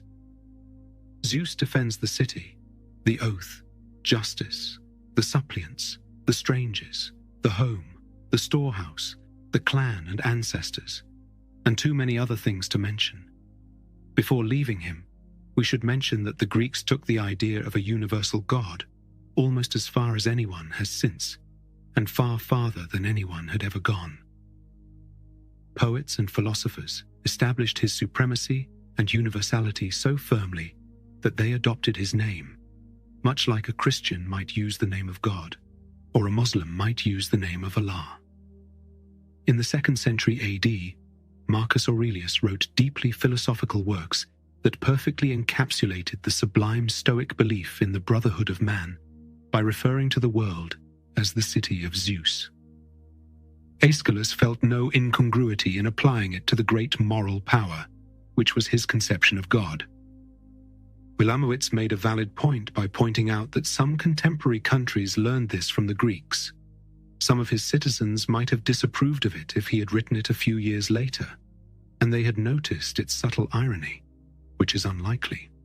It goes on to say, from the point of view of nationalism, the Greeks suffered a disadvantage in that they recognized the universal god too early. Hera. Hera was seen by the Greeks as Zeus's legitimate wife and as the patroness and protector of the institution of marriage. Hera's origins are less important because her character must have changed significantly during the classical period, even if she had no ancestry. 1. The origins of this question have been hotly debated. Although they are arranged differently, they all use the same counters. Hera takes on various personas or roles, all accepted and inherently related. Thus, a primary role for Hera can be chosen, and the others can be derived from it using more persuasive arguments that are simpler for those advancing a competing viewpoint to counter. The 3 primary claims are that she may have been a manifestation of the earth goddess herself, that her control over marriage was a part of a larger interest in women's lives generally, and that some indications link her to the moon. As stated by W., Hera was originally a moon goddess, according to H. Rocher. His arguments are not very persuasive and have not received much support. Many of the facts he adds are either false or dubious in and of themselves, or they can be explained in another way. Therefore, he claims that she was portrayed wearing a rayed crown, but research reveals no concrete or likely example. He emphasizes her relationship to women's lives by mentioning the menstrual cycles and the notion that some moon phases were conducive or detrimental to childbirth. This scenario, however, points to a more likely reversal of the cause and effect relationship. She probably rode in a chariot as well. Although it is widely believed that both the moon and the sun rode in chariots, in one location, Lebedea in Boeotia, people called her the charioteer rather than the moon. More satisfactorily, Professor Rose shuffles the counters, drawing the other attributes of the goddess from a fundamental relationship with women's lives. It makes sense that a woman's goddess would have particular lunar characteristics, since the moon is thought to influence women's lives. Above all, she is the goddess of marriage, guarding the keys to marriage, as Aristophanes puts it. And if the Stymphalanx in Arcadia knew her by the 3 titles of maid, wife, and widow, this helps to identify her with her worshippers, because all women, regardless of their condition, worshipped her. The regular goddesses of childbirth, Eileithyia, or Eileithyai, were called her daughters as early as Homer. People at Argos believed that she renewed her virginity every year by taking a bath in the spring Kanathos at Nauplia. So they took her dual identities as a married woman and a virgin, literally. Much concerned with fecundity, Professor Rose said, Hera is primarily the goddess of marriage and childbirth, but he says Hera governs the fecundity of women, not of plants. The third interpretation of Hera's nature is whether or not her association with fecundity is limited to women, or includes the reproduction of all life, including plants. According to this reading, Hera is the first personification of the Earth Mother, a notion we first encountered in the context of Zeus.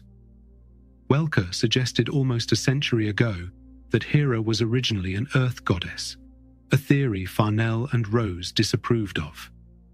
However, we have reason to think that the sacred union of a god and a goddess not only recalled the idea of 2 strong fertility spirits reuniting in rituals to ensure crop abundance, but also served as the divine model for human marriage. This was the case with Zeus and Hera. Interestingly, Rose also observes that there were numerous local rites that involved the union of 2 deities, known as a holy marriage. People often interpret these rituals as the union of Zeus and Hera, but she limits Hera's association with fertility to women. These unions, like Demeter and Iaseans, were intended to create fertility, especially in the soil. A reminder is provided by the well-known Iliadic scene, in which thick, soft grass and various flowers bloom.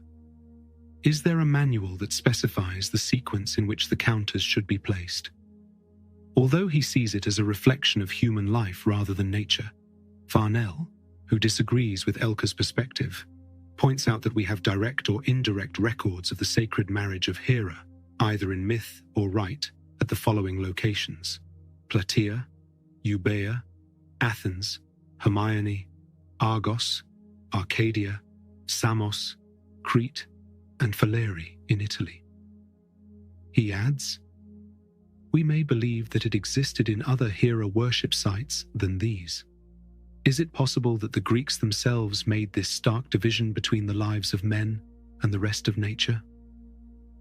Naturally, Farnell's own distinction between human life and nature life is untrue, which is why I refer to the rest of nature. Farnell sees a reference to the old tradition of a bridegroom kidnapping his bride in secret during the yearly ceremony at Samos, where they steal the image of Hera from its temple and conceal it close to the coast. The rite resembles the Boeotian myth of Hera hiding from Zeus, but Rose takes the same interpretation. It is hard to overlook the connection between this myth and general fertility magic, which shapes the Daedalus festival's action. Since I don't think the Greeks felt the need to differentiate human fertility from any other kind, which could cause confusion between the 2 kinds of customs or ceremonies, I should be the last to rule out the possibility of a connection with human marriage customs. Until the time of the Sophists, man was a part of nature. There were no 2 things, man and nature. The sacred marriage festival was observed in Athens, as evidenced by Menander and other authors. Lepasia, Os, and Boila are names we record, suggesting that the festival of the sacred marriage occurred during the Attic month of Gamaliel, which is also referred to as marriage month and is thought to be sacred to Hera. The month that matched January was this one. Since it was the most popular month for marriages, Hera, the goddess of marriage, presided over it, As Farnell notes, the sacred marriage was undoubtedly viewed as the model for the human one on this particular occasion. But procreation was the main reason for the sexes' union. In southern Europe, August Mommsen wrote, "The warm season is less favorable for the engendering of offspring. The right time is the winter." The Greeks undoubtedly agreed, and Aristotle mentioned in Politics that one should also consider the season when thinking about marriage. People tend to restrict marriage to the winter months, whether this is true or not, and they are correct. If Hera was the goddess of marriage, it was because she was a goddess of fecundity in the first place. It would be arbitrary and un-Greek to restrict this fidelity to that of humans. It is difficult to ignore that ancient people regarded her as the embodiment of the earth, if this fecundity transcends humankind. Although human marriage was a topic of debate in Athens in the past, the month after the winter solstice, Pace Farnell, is not an unfavorable time of year for the union of fertility spirits, if they were ever such. Some details may have been crucial to Hera's association with the fertile earth. They may always be urged to make conclusive arguments by those who support a different arrangement of the counters, claiming that ignoring other details and concentrating only on these particular ones is unfair. She was worshipped by late witnesses at Argos, who probably recorded authentic tradition as the goddess of the yoke and rich in oxen. She revered the island of Euboea and infused it with her myths. For example, when she and Zeus argued, it was said that she fled there, and one of its mountains was the location of her marriage with Zeus. The discovery of many votive images of cows and the sacred herds of cows kept at the Heraion of Argos are brought to mind by this association with cattle. The two came into close contact because of the legends surrounding her transformation into a cow, such as the one about the cow maiden Io. The Iliad describes Hera as ox-eyed. All of this was interpreted differently by those who identified Hera with the horned moon, but it makes sense for a goddess of herds and flocks. She also worshipped the goat, and we remember the importance of oxen as fertility agents. According to the Byzantine Magnum, which describes how Hera was worshipped at Argos as the goddess of the yoke, ears of corn were also known as Hera's flowers there. Hera of the flowers was said to delight, especially in the lily, and Pausanias saw her temple at Argos. Some drops of Hera's milk fell to the ground when it formed the Milky Way, the scene of Tintoretto's well-known painting in the National Gallery, and lilies grew up where they fell. Our sources for these claims come from the Christian era, but the clear fleur-de-lis crown the goddess wears is depicted on the 5th century coins of Elis and Argos, which take us back to classical times. Because she thought some flowers had healing properties that could help women, like controlling menstrual flow or curing sterility, she revered them. According to some, her association with flowers detracts from her status as an earth goddess. In actuality, though, it is a great example of one of her fertilizing abilities. Again, according to legend, Hera is the mother of strange creatures like Typhoeus and the Lernaean Hydra, which are thought to have come from Earth along with the rest of the giant race. In fact, Stesikoros, the author of the Homeric hymn to Apollo, refers to Typhoeus as the son of Hera, while Hesiod makes the Earth, Ge, the mother of Typhoeus. According to Plato, Hera may be similar to Artemis, who, though childless herself, had childbirth for her province. Locaia worshipped Hera and even called her Eileithia. According to Farnell, who will not have any ideas in Hera's case, it seems reasonable to conclude that Artemis in the earliest Greek religion was an earth goddess, associated essentially and chiefly with the wildlife and growth of the field and with human birth. According to Professor Rose and all the evidence, Hera is, from time immemorial, the great goddess of Argos. This suggests that Argos was her birthplace. The Iliad portrays her as Argive Hera, expressing her deepest love for 3 Peloponnese cities, Sparta, Mycenae, and Argos. According to legend, the Argonauts brought Hera to Samos after Argos, the greatest center of her cult, carried her image from Argos and established her temple there. Pindar sings of Argos, the city of Danaus, and the 50 bright-throned maidens, the home of Hera. Her most plausible origin is that she was originally the goddess of Argos, from whom her cult extended throughout Greece and eventually brought her to prominence in the pan-Hellenic Olympian circle. Perhaps she, or at least her name, came to Argos with an early wave of Greek invaders. To respect the authority and rights of the local deities here and elsewhere, it is very likely that the Greeks found a strong goddess among the original occupants and recognized her greatness by combining her with their chief god. It may be pertinent to her place in the Iliad to remember, as Rose does, that the main heroes in the poem are the strong kings of Argos and Mycenae and their vassals. Her widespread acceptance as Zeus's wife largely stems from the Homeric poem's hegemonic influence. This last view confirms the idea that Hera was a native form of the Earth Mother, encouraging the fertility of all her animals, identifying herself with their presence, enabling and sustaining marriage, protecting the herds, and sometimes appearing as a bovine, wearing field lilies before the Greeks came. Let's finish where we started. If I'm correct, Hera's original nature has become meaningless, just as the Greeks transformed her. Hera's control over marriage was the only widely acknowledged original role. Like so much else, Homer sets the tone for future generations generally, even though obscure local cult practices might preserve the memory of the others. As Farnell noted, she was Zeus's Olympian wife and had very little Chthonian ancestry. Furthermore, for a goddess who could encourage fertility in others, her union with Zeus was surprisingly unsuccessful. Zeus acquired the vast majority of his children in other ways.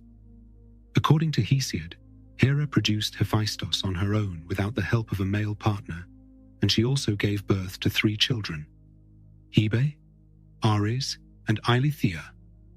However, Professor Cook asserts that none of these children can be considered the original offspring of the royal couple. Apollo. Apollo presents us with an odd situation. He embodies the essence of the Hellenic spirit.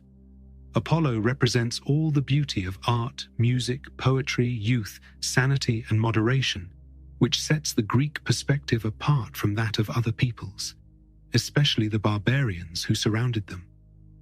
However, there is little question that he is not Hellenic in origin. Nobody can legitimately claim that their name has a Greek origin. At Delphi, the epicenter of his worship, the Greeks recalled him as a latecomer who had succeeded generations of previous shrine occupants. As we move forward, more signs will become apparent. Most of today's religious historians agree that he came from somewhere other than the Greeks. We were still looking for such consensus when we asked where this unanimity came from. Remember K before diving into personal opinions. Any perspective that attempts to extract the various facets of the historical Apollo from a single original source is probably Wai-Tong's. Wemmicker cautioned in his article on Apollo in Pauli Wissowa's encyclopedia. It is more probable that a strong pan-Hellenic deity like Apollo in antiquity assimilated gods or religious components from wildly disparate backgrounds. There is no way to trace the history of Apollo's theories here. Please give a brief overview of the most widely accepted theories. First, it is important to recognize that Roche's earlier endorsement of the widely held belief that Apollo is a sun god is not a sound basis for comprehending his fundamental and original nature. There are currently 2 major schools of thought. One holds that Apollo is Asian in origin and is the god of some non-Greeks in Inner Asia Minor. The other, who primarily bases this on the tradition that links him to the Hyperboreans, maintains that Apollo is from somewhere in the north and that the Greeks found and adopted him during their migrations southward, bringing him down to Greece. Professor Nielsen is a distinguished successor to Ryan Moorhen, who championed the Asiatic theory. Professors A.B. Cook and Rose strongly supported the northern origin. There is a strong mythological and cult connection between Apollo and the Hyperboreans. A Delphic myth is the oldest known literary allusion. It comes from a poem by Alcaeus, c. 600 BC. But sadly, we only have a paraphrase of it in prose, found in the writings of Himerius, a 4th century AD rhetorician. Zeus had Apollo go to Delphi to administer law to the Hellenes when he was born. Rather, Apollo flew to the land of the Hyperboreans in the swan chariot Zeus had given him, stayed there for a year, and then returned to Delphi in response to the songs, dances, and paeans of the young men who had called upon him. In his commentary on the poem, Himerius wrote, "And thus, when God is in the land, the lyre brightens into a summer strain concerning him." It was midsummer when he returned. Though it's difficult to determine which of the Delphic festivals he's referring to, the allusion to the season, the paean, and the song and dances of the young men surrounding the tripod do, in fact, imply that the myth serves as a ritual, as he suggests here. People believed Apollo had left Delphi for the winter, spending that time with the Hyperboreans. However, his absence lasted only 3 months, indicating his return before the onset of summer. Pindar makes no attempt to lessen the mythic status of the Hyperboreans in his 10th Pythian ode. "Neither by ship nor on foot," he claims, "could thou find the wondrous way to the assembly of the Hyperboreans." Nevertheless, Perseus arrived and discovered them offering Apollo hecatombs of asses as sacrifices. They are a blessed people, a sacred race immune to illness and aging, and they spend their entire lives dancing, playing the flute and lyre, and joyfully feasting while wearing bay crowns on their heads. They are free from labor and conflict, living outside Nemesis's grasp. The description suggests that the nation serves as a haven for the souls of fallen heroes and heroines. Strabo, Simonides, Pindar, and other authors claimed that the Hyperboreans lived for a millennium.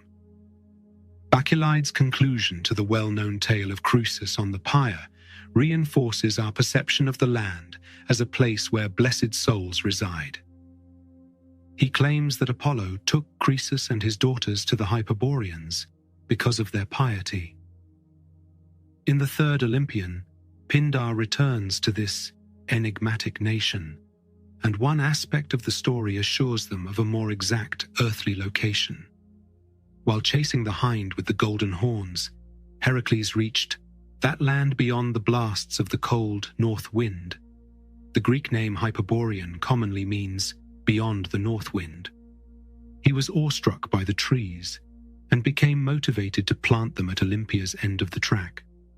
He thus convinces the Hyperborean people, who work for Apollo, to retrieve the grey olive from the shaded Istros, Danube springs. Some claim that the mention of the Istros brings the Hyperboreans to Earth and establishes their local habitation in the Balkans. However, these claims become implausible when one considers their alternate location beyond the cold north wind, and the impossibility of a story that proposes bringing olive trees from a northern country to Greece, where they would be scarce or non-existent. We cannot claim that Pindar substantially contributes to our comprehension of reality instead of fiction. Herodotus gives us a fundamental grasp of the facts. Herodotus asserts in his 4th book that the Delians describe the Hyperboreans most thoroughly. According to these accounts, the Hyperboreans carried some unidentified holy items wrapped in wheat straw to the boundaries of their territory. They then passed these items on to their neighbors, who in turn passed them on to others, passing them from one land to another and from hand to hand until they arrived at Delos. They once sent Hyperosh and Laodice, 2 of their own maidens, to their safety with the offerings and a 5-person escort. Outraged that these did not return, they have since substituted the described method for sending envoys. Herodotus witnessed the maidens' deaths and their burial in Delos.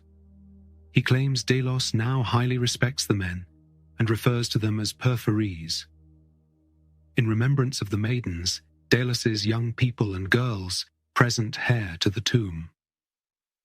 Before the time of Hyperoche and Laodice, together with the gods themselves, two other maidens, Arge and Opis, came from the Hyperborcans and were also buried in Delos. Olen, a man from Lycia, penned a hymn in which the Delian women honored them. This explains why the Delians told Herodotus that the maidens' tradition existed in two different forms. It is likely that during Herodotus's time, sacred offerings wrapped in straw intended for the shrine of Apollo and Artemis made their way to Delos. The Delians believed these offerings had come from the distant land of the Hyperboreans, Apollo's beloved blessed people. However, no living Delian had ever seen a Hyperborean.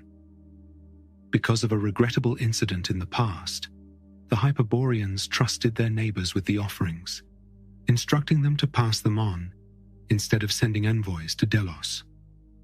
As the commentators Howe and Wells correctly point out, even though we have meticulously detailed the Greek stages of the journey, we still need to determine the northern ones. I want to cease contributing to our numerous conjectures regarding the origins of the offerings. Nothing in Herodotus's story changes our perception of the Hyperboreans as a legendary concourse of semi-divine creatures. Herodotus remained skeptical even after closely analyzing Delos's evidence and seeing the tombs of both pairs of Hyperborean maidens. His account of the situation was so accurate that the French excavators discovered the tombs where he had directed them to look. However, the discovery merely validated his instinct for skepticism. In a most fascinating article about the Hyperboreans, Mr. C.T. Seltman states, "The discovery of these tombs has finally dissolved any shadow of reality that the maidens could ever have claimed. Both burials were Bronze Age groups and contained pottery from the Cycladic, Middle Minoan 11-111, and Late Minoan II periods. As Nilsson noted, primitive tombs had cults associated with them during the Cycladic and Mycenaean periods, and later, people associated the location with degraded deities or fictional heroines, forgetting the tomb's occupants and preserving their sanctity. To do justice to Herodotus's account, we should note the passages at the beginning and end that betray his attitude. In his account of the northern lands, Herodotus first mentions the Hyperboreans, stating that Aristeas of Procon did not claim to have traveled as far as the Isidones, but wrote that beyond them lived the one-eyed Arimaspi, the gold-guarding griffins, and the Hyperboreans again. This hardly establishes the Hyperboreans as a factual entity. By his own admission, Aristeas did not know of them from any nearer source than the Isidones, on whose word he was relying. Having disposed of sundry other matters, Herodotus returns to the Hyperboreans in these words. As for the Hyperboreans, neither the Scythians nor any others living in those parts say anything about them, unless indeed it is the Isidones. But in my opinion, they have nothing to say either. Alternatively, the Scythians would have called them the one-eyed race. Hesiod and Homer mention the Hyperboreans in the Epigone, assuming Homer actually wrote that poem. The Delians have by far the most to say about them. Could AI help you do more of what you love? Workday is the AI platform for HR and finance that actually knows your business. We help you handle the have to-dos so you can focus on the can't wait to-dos. It's a new Workday. So much for the Hyperboreans, he concludes, marking the end of the story. I will not tell the story of Abaris, the supposed Hyperborean who used an arrow to travel the earth without contacting food. However, just as there are Hyperborean men, there are also Hypernocean ones. The ancients had no competition for interpreting Hyperborean as beyond the north wind. Nevertheless, it is improbable that modern etymologists would desert these distressed people to enjoy the peace of the north, and we must accept their theories, which seriously impair the belief in the northern origin of Apollo's attendants, and, by extension, of God himself. One distinction is that Boreas refers to the wind from the mountain, not the north wind, and the name comes from a pre-Greek Balkan word for mountain, rather than a northern one. The Slavonic Gora, Crnogora, Montenegro, is similar to the Bora mountain in Macedonia. Therefore, the Hyperbeings are either the people who reside in the sky, if you believe in their divinity, or beyond Bora, if you believe in their earthly existence. The second contemporary theory suggests that modern northern tongues, English bear, transpose low gero into b, similar to the original Greek and Latin sound in q. This was the case in ancient northern Greece. In this case, the term hyperboreoi originates from the root carriers over in Macedonian or other northern Greek allied languages. The Perforese straightforwardly adapted Herodotus's term for the escort of the Hyperborean maidens at Delos. If our earliest authorities were correct, they coined the term those who hand over, which had no meaning before, to describe the Hyperboreans' early recognition of their gifts. Notably, ancient geographers' accounts have agreed to relegate the Hyperboreans to the northeast, Asia, and the far north of Europe, despite the name's traditional origin. Pausanias agrees with Herodotus, or rather Aristeas, that the Hyperboreans themselves lived beyond the Arimaspi, who lived beyond the Isidones, even though he provides an alternative route for transporting the sacred offerings from the Hyperboreans to Delos. According to Hernan, the Essens represent one of the most remarkable mysteries in ancient geography today. All the evidence, however, points to their location far to the east and north of Greece. I have selected a quote from the opening paragraph of Herman's article. Our research has favored the use of the last name. According to Herman, a critical analysis of the sources leads to a different view, and he puts forth his own. The Isidones appear to be an Indo-Germanic race of nomads whose home was east of the Urals in the basins of the rivers, which obviously preserves their name, and the lower Tobol. Sir Ellis Minns placed them much further to the southeast, taking into account Tibetan tribes in the Tarim and Bulungir basins. The Hyperboreans, whose location is based on the Greeks' discovery of Apollo in a northern European house, are their close neighbors. Despite the lack of evidence, scholars have interpreted the festival of the wreaths, also known as the Delphic or Stepterian, as a symbol of God's northern arrival. Using excerpts from Strabo, Aelian, and Plutarch, we can piece together the festival in excellent detail. Similar to the festivals of Herois and Charila, it took place every 8 years. The fragmentary narratives we inherited were initially composed of 2 sections that were artificially combined into a single festival, with a thorough mythological explanation rather than ever existing naturally.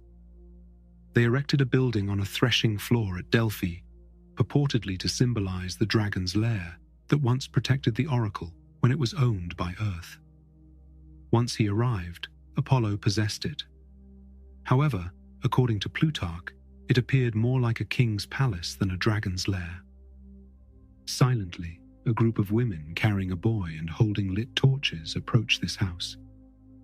Without looking around, they burned the house, overturned the table, and ran away through the temple's doors. Plutarch explains that the boy's subsequent wanderings and servitude are a metaphor for Apollo's purification-seeking wanderings, comparing them to Apollo's alleged servitude to King Admetos of Pherae. Purification took place in the Vale of Tempe, where the journey ended. Plutarch tells this section of the story more as a collection of anecdotes than as a cohesive whole. The young nobility of Delphi, one of their numbers acting as a professional leader, journeyed to Tempe with festal pomp, Aelian said. Servitude was undoubtedly merely a metaphor. Alicia should mention this. Upon their arrival in Tempe, they carried out a grand sacrifice and fashioned crowns for themselves, thus the festival's name, from the same laurel that Apollo had used to crown his head before traveling to Delphi, following his own purification there.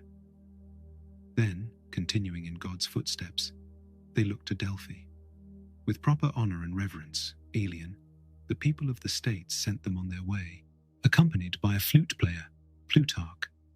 Alien stated that the Pythian contest winners received crowns from this laurel, which they brought from Tempe.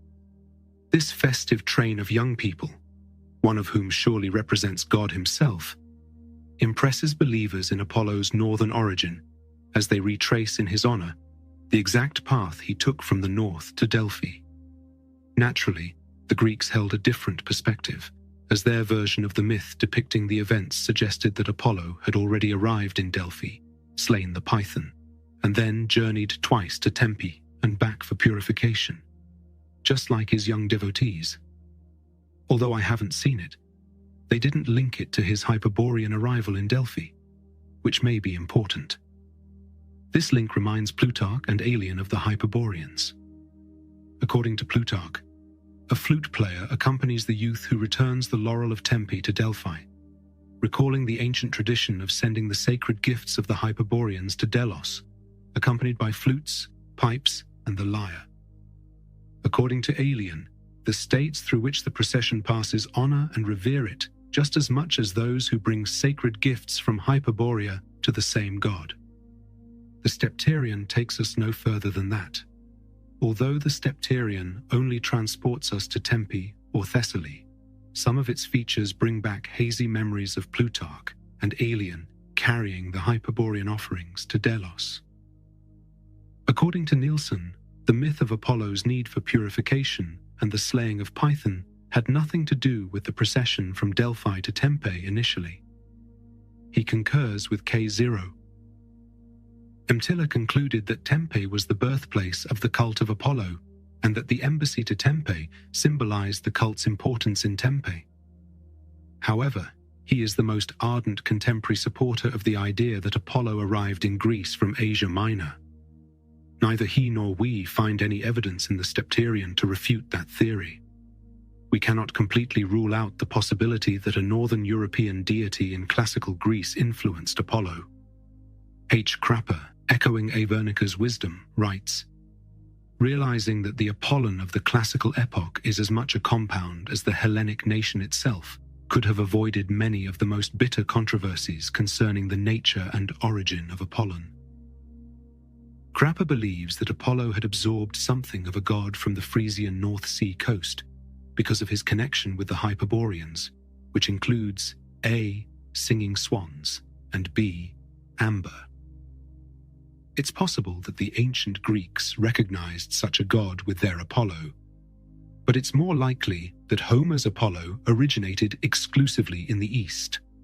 How about the Asian side?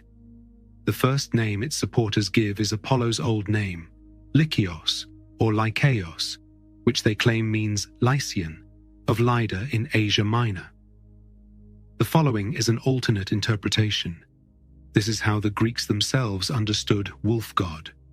Rose accepts that Apollo was originally a shepherd deity and characterizes this interpretation as falling back on the meaning of wolf god, which does not seem to express great satisfaction.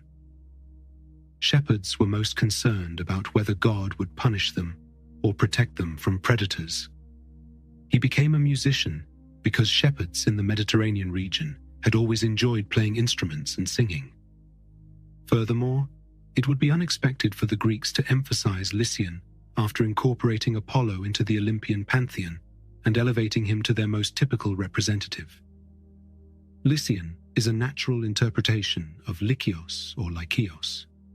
The main points of the Anatolian school of thought are concise and straightforward. In the Iliad, Pandaros, under Athena's guidance, prays to Apollo, who is siding with the Trojans, like Apollo Lycaegens. The invocation most likely indicated that Apollo was a native of his nation, given that Pandaros is a Lycian. In fact, the Greeks worshipped him along with Zeus and Athena, but according to Ryan Moorhen, they developed the practice of honoring a god they first resented across their new nation. After that, he is frequently referred to as Letoides, after his mother, and Herodotus says that the Lycians have a special tradition that distinguishes them from other men. They name themselves after their mothers instead of their fathers. Although this is striking, it is worth noting that Hermes, who does not share these ties, also often uses the name son of Maia. Wilamowitz identifies Leto, Apollo's mother, with the Lycian goddess Lada. Ryan Moorhan contends that, despite the trio's widespread recognition in Greece, there are indications that it originated in Asia Minor, with the myth of the twins' birth initially found in Lycia. The Iliad, v. 4458, describes Leto and her twin children, Apollo and Artemis, as united in one Troy sanctuary. In Delian tradition, Artemis's birth occurred in Ephesus, while Apollo's birth was typically mentioned alone. The pantheon of Olympian gods never included Greece's Leto, a minor figure. In contrast, Pausanias refers to Olin as a Lycian in one place, while simultaneously stating that he was the first to affirm the existence of Hyperboreans, and a Hyperborean himself. Olin was a Lycian who wrote hymns for the Delians, which served as their authority to honor the memory of the Hyperborean maidens. Herodotus reiterates this point a few lines later, stating that he came from Lycia. We talked about the Hyperboreans and how they moved to the east. Despite conflicting claims from our authorities, the enigmatic Olen seems to establish communication between the Hyperboreans and Lycia. The fact that Apollo appears to be an outsider at most of his major cult centers on mainland Greece supports his Asian ancestry.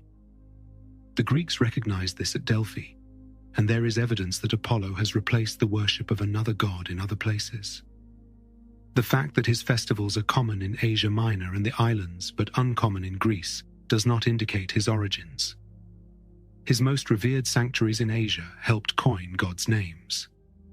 Patara is actually in Lycia. Caria, a 2-hour drive south of Miletos, is home to Didyma, Branchidae, the location of a well-known god oracle. The equally well-known Claros was located in Ionia, further north, and the oracle shrine of Grynaion was located in Aeolia, still further north. These locations were all on the Great Peninsula's western Hellenized periphery. It is doubtful that the Greeks could have subjugated nations that did not practice religion. However, the same fact allows an unbeliever such as Professor Rose to object. Worship in Asia Minor needs to mean no more than that the Ionian Greeks brought Apollo there. Pausanias disagreed, stating that the shrines at Didyma and Claros were extremely old. In a situation such as this, no piece of evidence can be totally convincing. Testimonies of either theory can only prevail through the cumulative effect, and an Anatolian origin for Apollo has a strong cumulative effect. Furthermore, more discussion is necessary regarding the distribution of Apollo worship in Asia Minor. Greeks were known for their longest and earliest settlements at these shrines. I need to understand how things could have gone differently, but Apollo had an impact outside of those coastal areas. To strengthen the proof that Apollo was an immigrant into Europe, Ryan Moorhan wrote, an expert on Inner Asia Minor could show from the inscriptions that he was one of the gods most worshipped not only in the Hellenized coastal belt, but deep into the peninsula. Ich kann das nicht, he says modestly. With a clear statement, he quotes Sir William Ramsay, who was, if there ever was, an authority on Inner Anatolia. Even though I am not a kenner, I have at least traveled as far into the central plateau as Iconium and Synada, and I can attest that numerous inscriptions in the countryside show devotion to Leto and Apollo. The bulk of our evidence for the cults of Inner Anatolia comes from Greco-Roman date inscriptions, which are significant because Greek language and ideas had little influence on these isolated areas. Who can say that the unquestionably native shrine of Apollo Lerbanos, situated in the upper waters of the Meander, with its belief in impurity and temporal punishment sent by God, and its strange non-Hellenic practice of written confession, might not have achieved the same fame as the sacred sites of Claros or Didyma if Greek settlement had spread as far as it did in the early days. Ryan Moorhan claims that the people who worshipped this god from the Troad to Lycia must have called him by various names, The Greeks must have heard him referred to as Apollo, or a similar name somewhere. And when they realized that the same god existed elsewhere, they continued to use the name they had heard or found most common, given that they were a single group speaking the same language. We will always need help to pinpoint the precise location where the Greeks first heard the name Apollo. Where they heard the name Apollo, he goes on, may one day come to light. At this time, we cannot definitively determine the origin. Given Ryan Moorhen's death in 1931, we may have known the name and the owner of it. In 1936, Hungarian researcher B. Nilsson stated that, among other gods, there is one whose name is Apollonius. He is the god of the gates. Grozny published the inscriptions discovered on 4 Hittite altars at Anatolia sites close to Emre Gazi and Eski Kilar. If this is the case, it unequivocally establishes Apollo's Oriental origin, a claim often made but hotly debated. This Oriental Apollo was the gate protector. So was the Apollo of classical Greece. We have limited our discussion of Apollo's origin to his geographic location. We cannot profitably discuss his original nature because of his deep obscurity. No matter where we meet him, his universally recognized greatness has embraced so many different human lives that it is difficult to say whether any accurately captures his original nature. Wernicke proposed that Apollo had already drawn a variety of religious figures and minor deities into his orbit at a time not documented in our records. The most obvious instance of Apollo replacing a pre-Greek deity is the Hyacinthia festival at Amyklai in Laconia. An unfortunate discus throw killed Apollo and Hyacinthos, but the Greeks saw them as beloved youths. Philologists universally accept the suffix "enth," present in the names and words of the country's original inhabitants' language, as a sign that the name is pre-Greek. Pausanias claims that his cult statue was of a bearded man rather than a Ruth. Additional evidence points to Apollo appropriating this festival of remembrance for a dead god from an indigenous vegetation cult. Shepherds and many others adored him as an agrarian deity. Later chapters will cover his personality and roles. Above all, he is the god of purification, katharsios, the god of prophecy, and the averter of evil, apotropaios, whether it be through physical manifestations like disease or less obvious effects. Some of these traits could potentially shed light on the issue of the peoples or lands that the Greeks brought him from, as they hold significant importance. It will be advantageous to postpone deciding on this matter because the arguments presented thus far are persuasive on both sides, and because God's nature, which we haven't yet considered, may be significant. The previous exposition might have preferred an Anatolian origin. However, the previous exposition did not consider the possible effects of the ecstatic possession of the god of Pythia and his servants. Scholars have noticed parallels between the behavior of Aristeas, Abaris, and their group, and that of the shamans in northern Asia, which has led to a new understanding of God's possible beginnings. These types of discussions will have to wait for the time being. Hermes. It is exhausting to constantly navigate the tangles of controversy. When we look to Hermes, we ought to allow ourselves the luxury of separating from them and, to refresh ourselves, following only one path, which we can rightly follow in the present condition of Hermes mythology.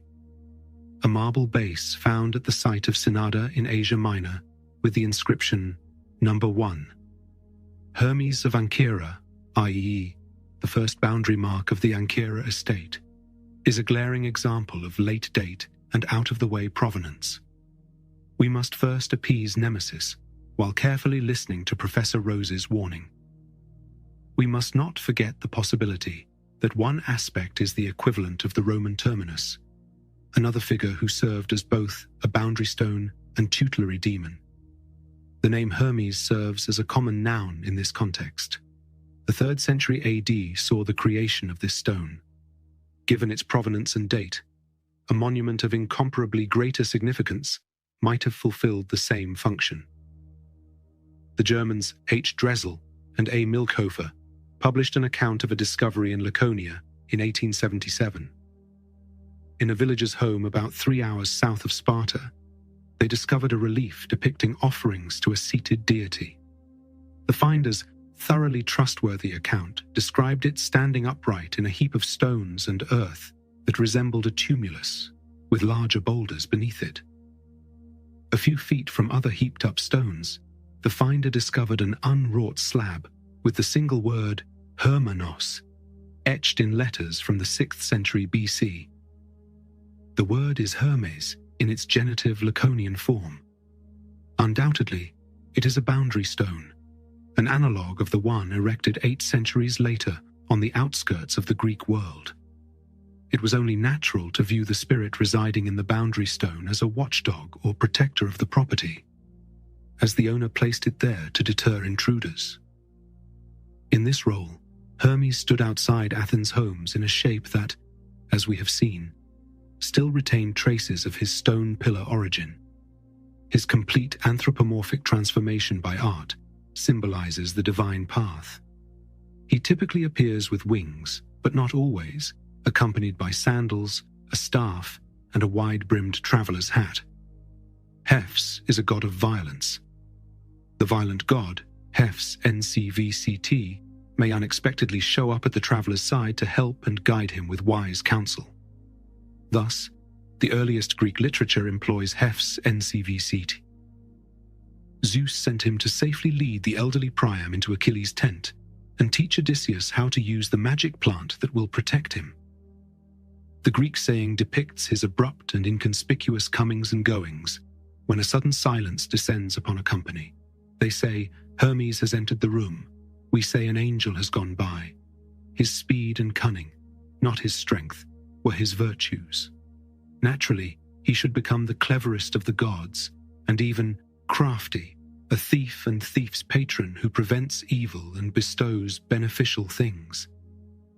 It was a lucky moment for Hermes to meet him, and he saw it as a gift. He is not a powerful god, but rather a cunning servant, which Zeus uses to carry out his tasks and deliver his messages to humanity. In Aeschylus, the resentful Prometheus calls himself Zeus's errand boy and lackey. Shepherds may have adopted him and made him the head of their flock because he essentially functioned as the god of the common people. His worship was especially prevalent in Arcadia, the land of shepherds, from a very early age, which may be viewed as either a cause or an effect. Those who interpret his association with flocks and herds as proof of the earliest association with fertility have little evidence to support their claims. Others refer to him as the god of agoraios, marketplaces, or gatherings of men. His shrewdness or patronage of the commoner may explain this, making him an especially useful ally when trying to strike a deal using Levantine techniques. His physical presence simplifies explanation, and it doesn't have to involve buying and selling. We return to our primordial upright stone, the origin of much of Hermes's nature, where we have our market crosses, and the Greek agora has its Herm. One issue remains unresolved. Could Hermes have been a god of the Greek immigrants, unknown to Greece until their arrival, given that his name comes from the Greek word for a cairn? Recently, Jacqueline Chittenden has successfully addressed this issue. We can summarize her findings, but her treatment is certainly thorough. The primitive custom of worshipping or appeasing the spirit in the stone heap predates the Greeks' deepening presence in the land. Farnell had already made some observations regarding the cult of Hermes that, in his opinion, pointed to a non-Hellenic origin. His aniconic form, his connection to the earliest Arcadian genealogies, the power of his worship in regions like Attica and Arcadia, with deeply ingrained Pelasgian traditions, and the Saturnalia-like practice at the Cretan Hern 1AIA, where enslaved people and enslavers traded places, are all notable examples. Mrs. Chittenden draws attention to his inferior status among the Olympians, his tendency toward theft, his connections to early mythological figures like Odysseus, Perseus, and Autolycos, his role in divine disputes that resulted in racial clashes, like the confrontation with Apollo that led to reconciliation, and the steadfast loyalty of the common people to him. Furthermore, his association with stone and pillar cults, not unique to him among the Greek gods, but clearly identifiable. His cult in caves and on mountaintops, including Mount Kyllene in Arcadia, near Patsos in Crete, on Mount Octus in Crete, and elsewhere. And his familiarity with tree cults all point to a connection with Minoan religious practices. Mrs. Chittenden demonstrates this by pointing out that his well-known staff, the caduceus, was most likely made of wood initially, and is occasionally portrayed as having left, and, thus, being alive. Adding his ability to fly with wings, she asserts that it predates his role as the divine messenger and points to Minoan bird epiphanies as its source. She can demonstrate that numerous depictions from both Mycenae and Crete feature piles of stones with obvious religious significance by presenting monumental evidence from the Bronze Age. A glass plaque from a rock-cut tomb in Mycenae depicts two animal-headed demons holding libation jugs over a large, rough stone that sits atop a pile of smaller stones. A comparison with other representations from Minoan Crete makes it abundantly evident that the expressed idea is part of the pre-Greek stratum, and the parallel with the Greek Germain is exact. The god of the stone heaps existed before the Greeks came to Greece. Was he considered to have a similar personality to the Greek Hermes? Literature as early as the Homeric hymn to Hermes shows that Hermes was the biggest danger to flocks and travelers in ancient Greece. The evidence linking him to hunters is more than substantial. As we have already seen, Cephalos is presenting Hermes with a libation on the red-figured vase, which shows him standing erect in his pile of stones, probably in an attempt to win his favor during the hunt. Artemis, clad for the chase and holding two spears, is standing before him. Minoan art also traces this relationship between wild animals and the god of the stone heaps. Minoan art depicts two lions and two wild goats standing in heraldic positions, their feet resting on the cairn. Furthermore, the same animal-headed demons that we see delivering libations to the Germain also show up, carrying wild animals' carcasses or putting their hands on their heads to demonstrate their dominance. Lastly, a male human figure serves as the focal point, while wild animals or demons with animal heads play supporting roles. He puts his hands on the heads of two demons holding libation jugs on one gem. Conversely, he grips the demons by their tongues. Once more, he places his hands on two lions' heads, or holds them by the throat and the hind leg. The conclusion suggests that the male deity is a swift animal, similar to the well-known goddess in Minoan art, who appears to have been an animal mistress. The strange animal-headed demons, his special minions, rule the beasts as he does.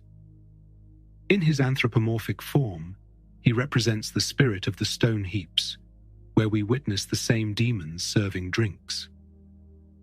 This Minoan deity combines the traits of a lord of the wild beasts and a spirit of the stone heaps. There are other Greek gods, but only Hermes has these qualities. Minoan religion is challenging to interpret because the evidence is only archaeological. One would especially like to know the nature of the mistress's relationship with the master of animals, and whether it was comparable to the Kairos Gamos explanation earlier in this chapter. But it's difficult not to think this story about Hermes' beginnings is credible. So, what is the Greek name for Hermes? She says that we should interpret the suggestion, along with the rest of her argument, based on her own reasoning and thorough presentation of the evidence.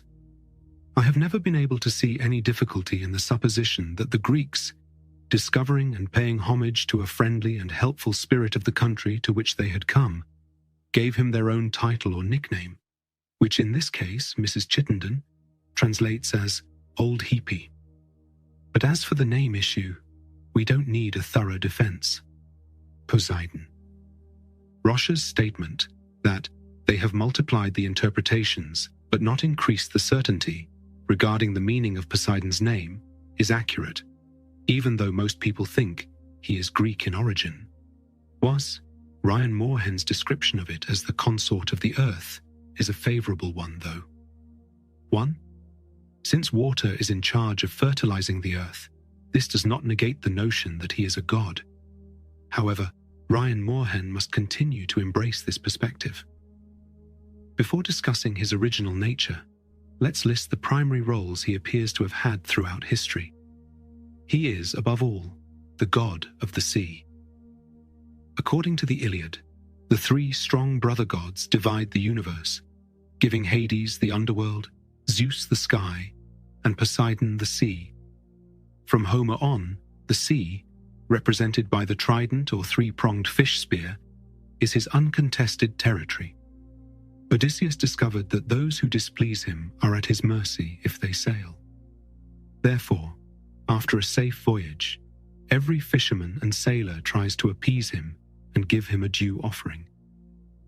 After life's hardships are over, the exhausted fisherman prays for a tranquil old age while hanging up his net and trident in Poseidon's temple. Second, he is responsible for all earthquakes. He is the earthshaker, Enosiktkon, and Enosigaios. Thirdly, Hippios, the god of horses, was once shaped like an equine. Many parts of Greece, particularly Arcadia, worshipped him because of legends about how he met Demeter while she was searching for Persephone. She transformed into a mare to evade him as he pursued her.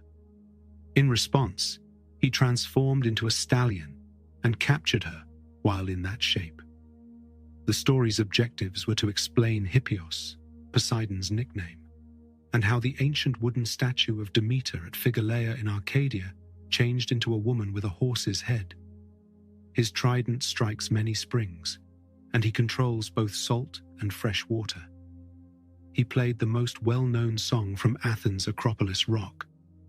Many springs, Hippocrene, Aganippe, and Hippi, suggest that it was not a blow from the trident, but a stamp of his hoof, which caused them to gush forth. Tradition holds that the winged horse Pegasus' hoof caused the plants to grow, and the tale of his pursuit and union with Demeter in Arcadia supports this theory. Rose imagines these ancient powers taking the form of horses, and in discussing this story, she acknowledges the likelihood that it is a very old tale indeed, in which a female and a male power of fertility unite and have offspring. Rose postulated that the sea god Poseidon, already referred to as Hippios for other purposes, associated the male with these fertility powers before the Greeks did. The only explanation he will offer for the epithet is that we cannot now say from what causes, by horse-breeding peoples in northern Greece, probably Thessaly, the results of the god's worship. If, as is generally believed, Poseidon was a purely Hellenic god, if he was not native to the Greek peninsula, but rather introduced there by Greek-speaking immigrant tribes, one conclusion is that he was probably not a sea god from the beginning. Those who contend that Poseidon and other facets of his personality were initially foreign to him frequently draw attention to his Hellenic ancestry and the sharp contrast he offers to the gods of the ancient Greeks. However, it is improbable that the sea and its deity would hold a position as exceptional as that of Poseidon, Zeus's brother, among the peoples of the far north or high in the Balkans. At first, Greek had no word for sea, which was equivalent to the Latin word mare and its derivatives. Thalassa is not from here. The Greeks referred to the Mediterranean as the salt element, chies, the flat expanse, which is Latin for aquor, or the way across. Ryan Moorhen asserts that Poseidon was Gaia Ochos, as he resided on earth, fathered children, and created rivers to irrigate the land. Initially, he would have resembled his brother Hades or Pluto, who was also known as the Lord of the Underworld and, like Poseidon, was renowned for his horses. Certain regions frequently offered Poseidon bull sacrifices alongside horses, a custom that affirms Zeus's primordial identity. Poseidon originally meant master, while its feminine form, Potnia, continued to mean mistress. The ambiguity and the fact that most interpretations diverge greatly from the Greeks' conception of Poseidon, which we are familiar with, remind us that studying origins can only provide a very limited amount of help in comprehending the Greek religious mind. Artemis. I conclude this set of examples with Artemis and Athena, two strong goddesses. We can observe a transition from the non-Hellenic to the Hellenic in Artemis's history, which is at least as comprehensive as that of her brother Apollo. While the goddess who wears it has been Greek since ancient times, her name does not originate from Greece. Several monuments surround her, with the now famous Cretan seal being the oldest. Two different language speakers must have worshipped her under two different names. Lions watch foe stood beside the goddess on the Cretan seal and the Boeotian vase, while Cybele, as she was known in Phrygia, yoked the lions to her car. In Cappadocia, she was known by the expressive name Ma, and the Greeks in Crete may have changed her name to Britomartis. The origin of her first name, Artemis, is difficult to determine. The Ephesian Artemis, despite Greek influence, may have retained her original name due to her possession of numerous non-Greek traits. However, the veneration of the ancient goddess with that name is widespread in Arcadia, in the heart of Greece. Beginning with Homer, Greek literature referred to Artemis as Agrotera, or she of the wild. The hunter never views himself as an adversary of the prey he pursues.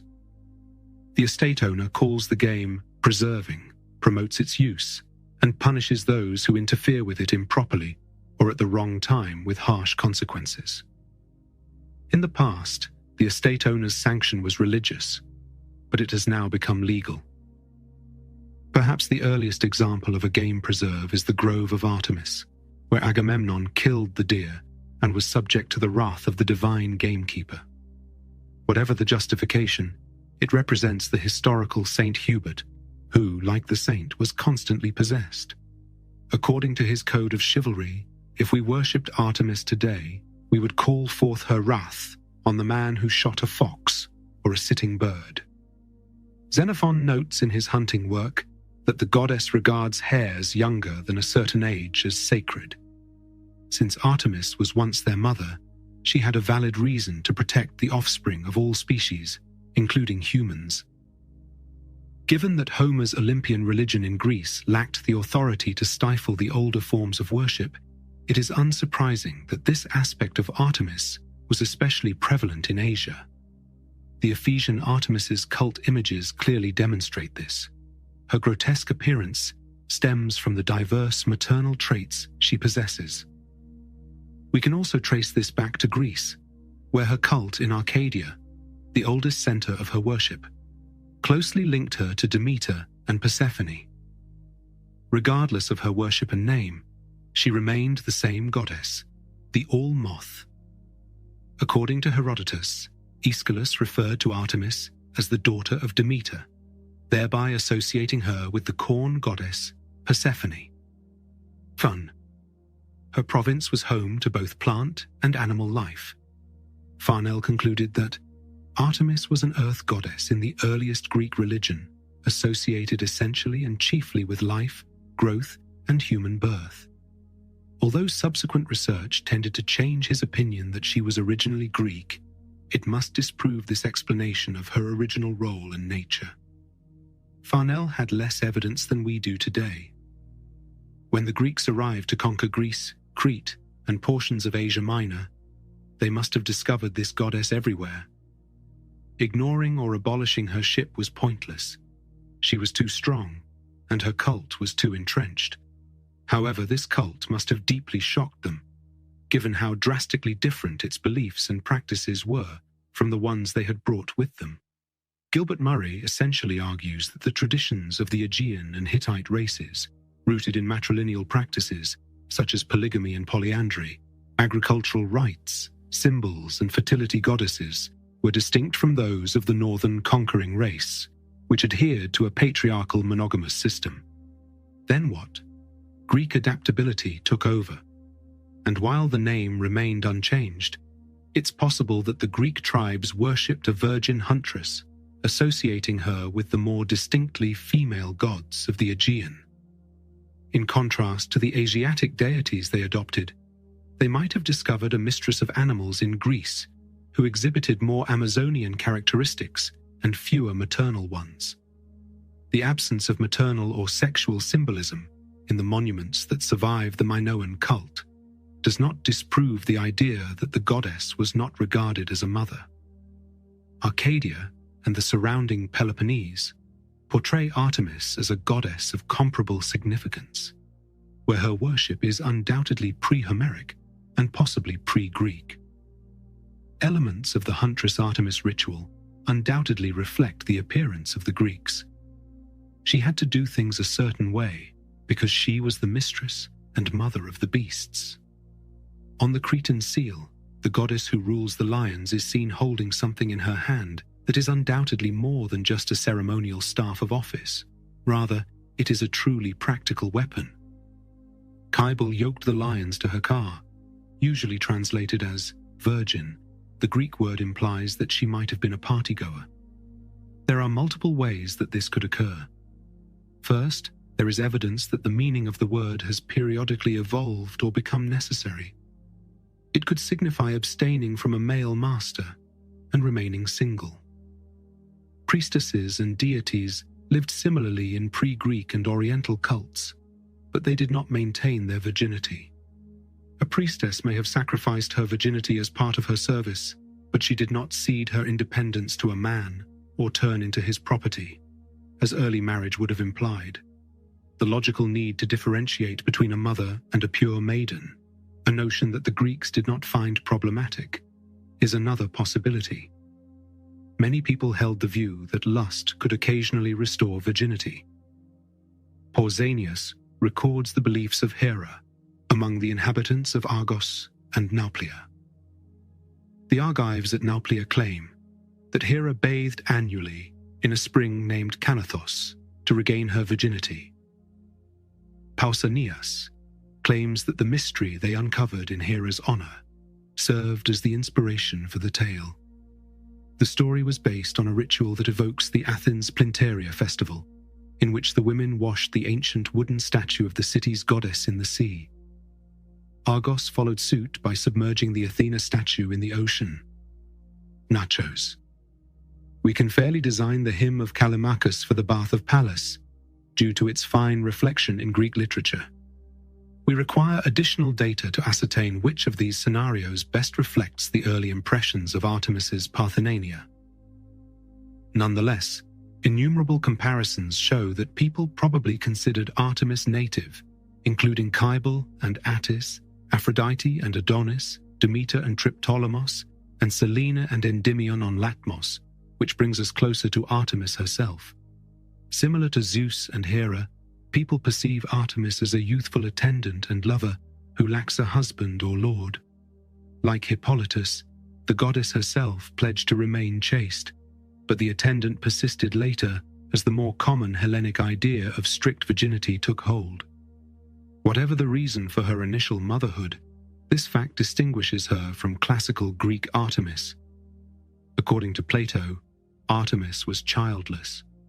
On the other hand, Plato depicts Artemis as a goddess of childbirth, similar to Hera, and identifies her with the goddess of childbirth, Eileithyia. This implies that her childlessness is not unusual.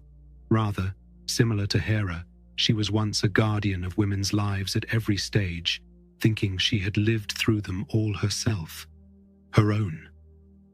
Here, we also see the growing strength of Hera's relationship with the moon. Naturally, the Greek Artemis did not destroy the mother goddess's remnants. Her cult at Ephesus continued to be conventional throughout the classical period. It's fascinating to note that Greece has maintained its historical memory. Minos was Artemis's suitor, and another of her female companions was obviously Cretan. In his hymn to Artemis, Callimachus describes a huntress named Gortina in Crete, who was the object of Artemis's greatest love. After 9 months of Minos's pursuit, she nearly fell into his hands and jumped off a cliff into the sea, only to be saved by slope fishermen's nets. The Dictaean mountain is located far inland in Crete, and Callimachus referred to the height from which she leapt as Dictaeon. After this adventure, the Cretans named her Dictina, dikes, net. Dictina and Artemis have been associated since the time of Euripides and Aristophanes. In Tauris, the chorus of the Phigenia prays to the daughter of Leto, Dictina of the mountains, and Aeschylus's heroine in Frogs parodies a Euripidean monody, pleading, "Ye Cretans, children of Ida, come with your bows to the rescue. Bestir yourselves, surround the house, and let Dictina come, the fair maid Artemis, with her pack of bitches."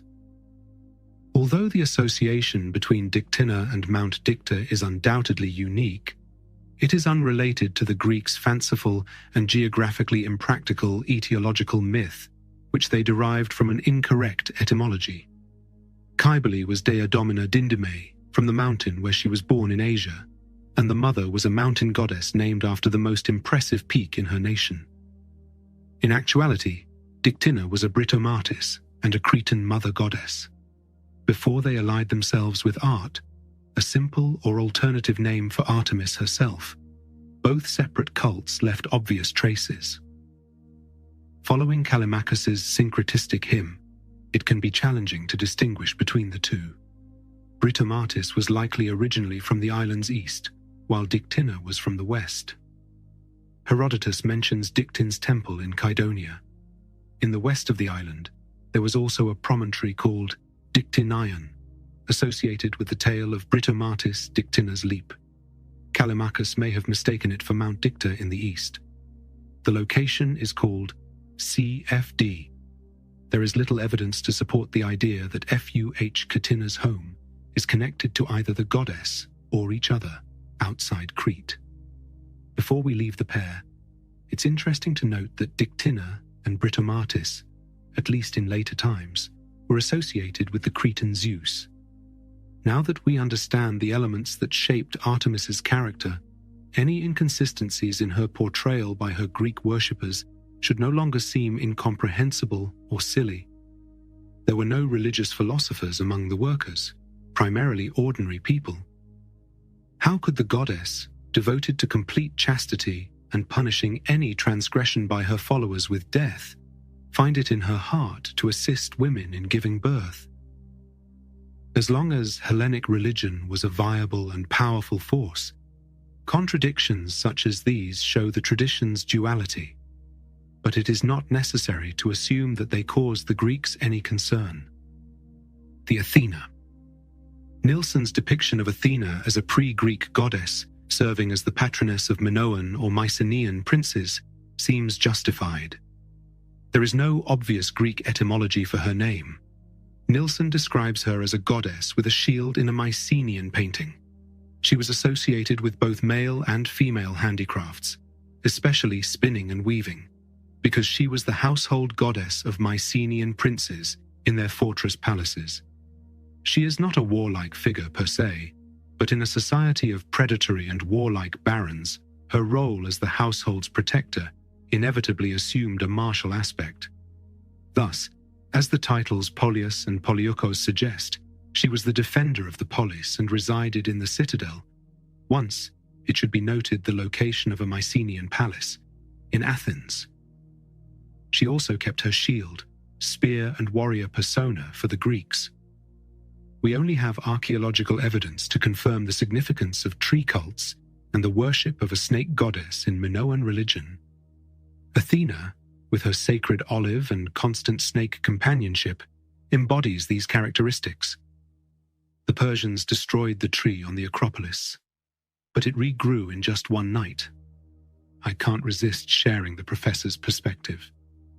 By aligning an established pre-Greek goddess with our understanding of pre-Greek religion in the Aegean, B. Cook, who explains Athena's many attributes in an enticingly economical manner, gains some credibility.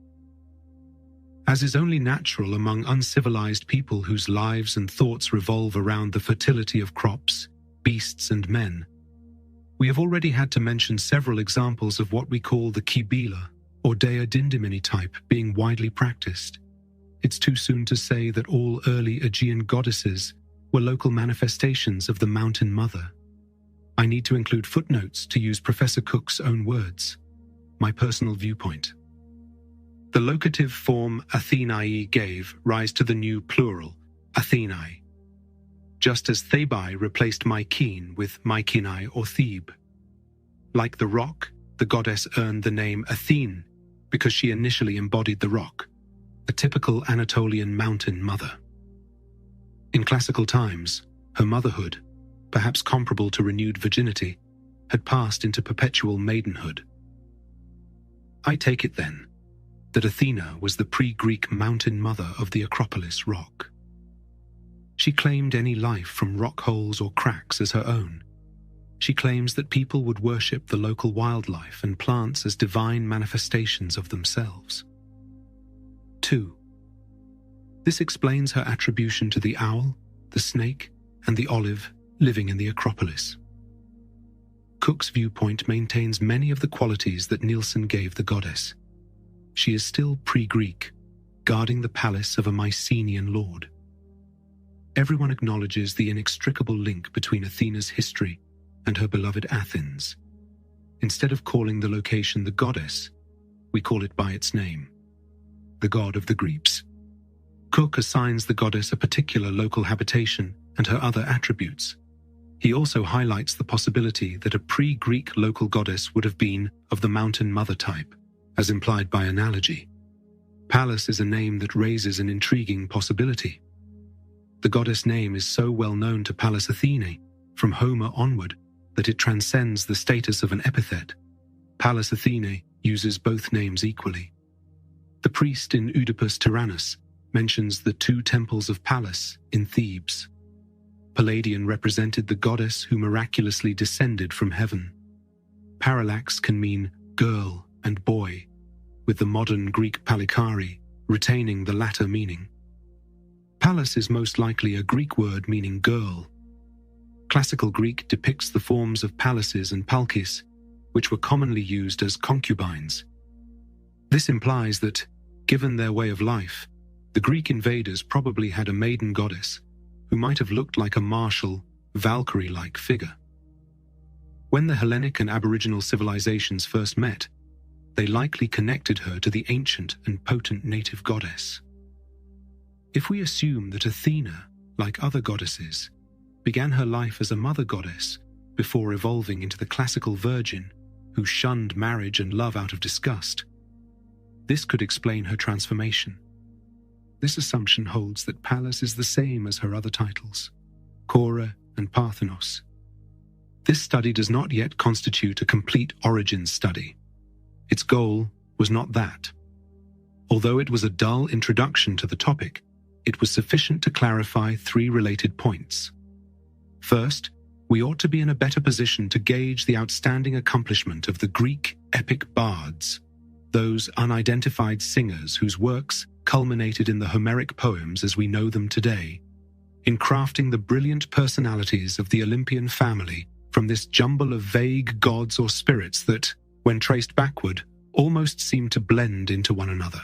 We constantly highlight the spirits of plant and animal life, the significance of soil fertility, and the strength of Mother Earth's control over human existence.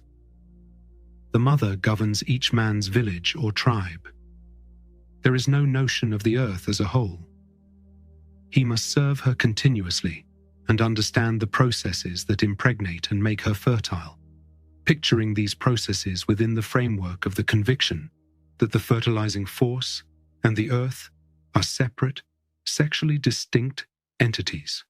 We have also seen how a mystical understanding of the relationship between gods and humans emerges due to the veneration of fertility powers in animal and vegetable realms. Human youths can appropriate these powers and identify themselves by their names through rituals like chanting, dancing, and other stimulating noises, as well as the ceremonial eating of the animal that represents the numen. There is substantial truth to Herodotus's assertion that the Greeks were separating themselves off from the foolish simplicity of their forebears. The reader can determine the degree of difference between the divine creatures that stalk or flit through the pages of Greek poetry and the spirits that contemporary research has recalled from limbo. Hera, always arguing and envious; Athena's serene majesty; Aphrodite's grace and weakness; Poseidon's terrible wrath; Artemis's beauty and cold, pitiless purity; Hermes's friendly humanity; and Zeus, whose nod occasionally causes Olympus to tremble, all stand out. It is too early in our exposure to judge whether this achievement is religious, more intellectual, or artistic, but studying origins only heightens our sense of Greek achievement. The family of divine.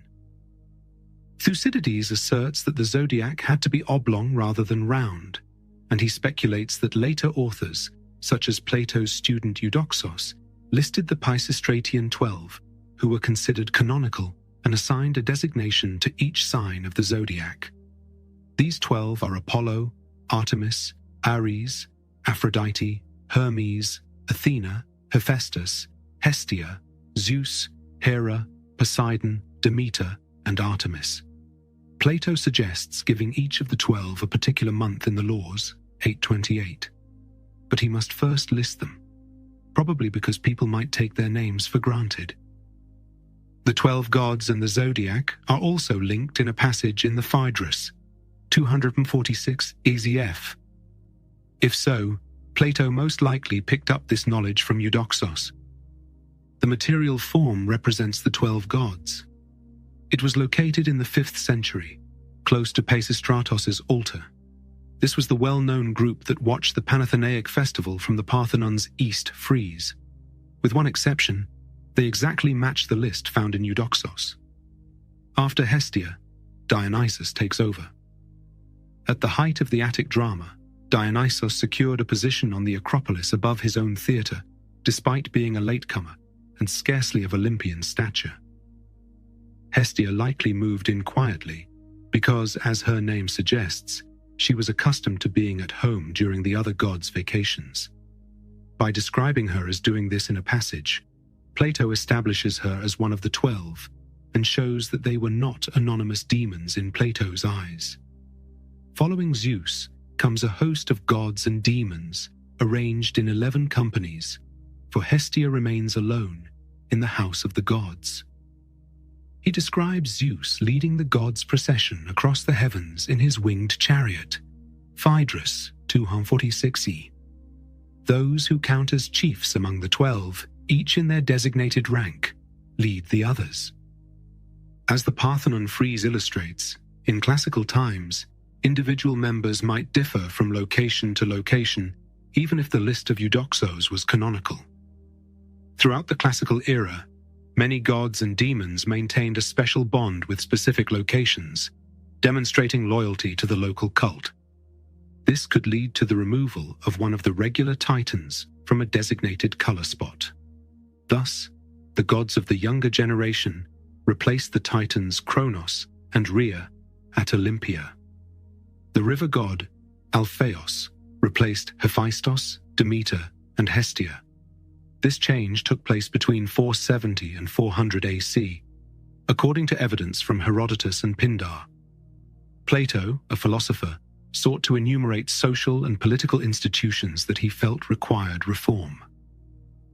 Since the underworld gods must be distinct from the heavenly, he gives Pluto the 12th month dedicated to their festivals.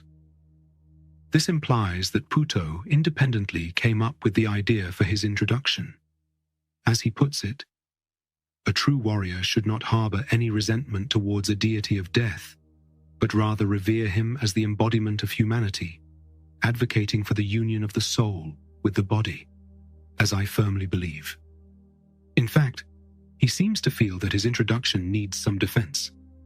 Notwithstanding these slight modifications, it is clear that the corporate idea of the 12 retained its importance both during and after the the classical era, eliciting unique associations in the mind of a Greek. According to Weinreich, each character undoubtedly represented the relationship between the two, with Zeus at the head and the CL by their sides in the early days. This characterizes the Hellenic religious, political, and social identity. All we have to do is think about the music of Apollo, the wisdom and protection of Athena, the spirit of Aphrodite, the seafarer's patron, Poseidon, and the agricultural goddess, Demeter. Hestia protects the city's communal heart and the sanctity of family life. At the farthest point of his advance, Alexander built an altar to the 12 in India to honor the triumph of the Hellenic Idcab. Diodorus, 1795. 1. No. The distinct character first emerged from the deliberate efforts of ancient priests and scanlations. As we get closer to the main topic, I want to draw attention to an intriguing contrast that no reader of Greek literature can overlook. The previous discussion was preparatory. One would have to resolve one of the most basic issues raised by Greek religious philosophy to explain this contrast's existence. There are other issues, and this survey will only cover a portion. Instead of attempting to provide a comprehensive and surface-level overview of the entire field, a single volume's account of Greek religion must come together around a single question or questions to address, if it is to be significant or interesting. I highlight the fundamental issue that the subsequent in-depth investigation may need to address. No matter how often one mentions it, the goal is always its solution. Only then will the investigation have meaning and coherence. Remember this: the Greek tradition strongly represents both seemingly diametrically opposed perspectives on the relationship between man and God. We recognize the problem when we try to answer the question: did the Greeks think a man could or should imitate the gods? Many warnings against the folly of trying to compete with heaven, the perils of thinking high thoughts, and the necessity of remembering that, as Herodotus once said, the divine is jealous, appear to emphasize this fact throughout his entire history and many Greek myths. The attitude of Pindar, which emphasizes the same lesson in multiple contexts, comes to mind most. He advises, "Seek not to become Zeus. Mortals should strive to lead a mortal life. Mortal minds must seek what is fitting at the hands of the gods, knowing what lies at our feet and to which portion Yele is born." The declaration continues, "My soul, don't try to live forever. Use your resources well."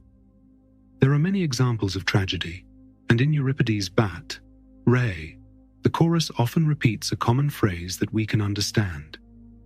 The cleverness of men is no real wisdom if it means forgetting their mortality. But we must think beyond this attitude. What can we say about Plato's idea of man's religious duty, according to which his aim should be the complete possible assignation to God, and Aristotle's clear statement that man's main objective is to put off mortality as far as possible? 3. These philosophers lived a century and more after Pindar, but Empedocles, a contemporary from Sicily, an island not unknown to the Theban poet, greeted his fellow citizens with the joyous cry, "All hail." It's possible that Pindar read, "I go about among you as an immortal god, no longer a mortal." How did he balance his own wise counsel with their gracious desertion? Which concept is more representative in the eyes of vetoers?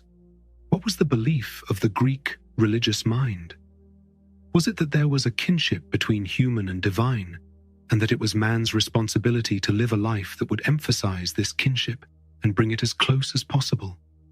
Or was it that there was a great gulf between mortal and immortal, between man and God, and that man's attempt to bridge it was bris and could only end in disaster? Both concepts are definitely well represented.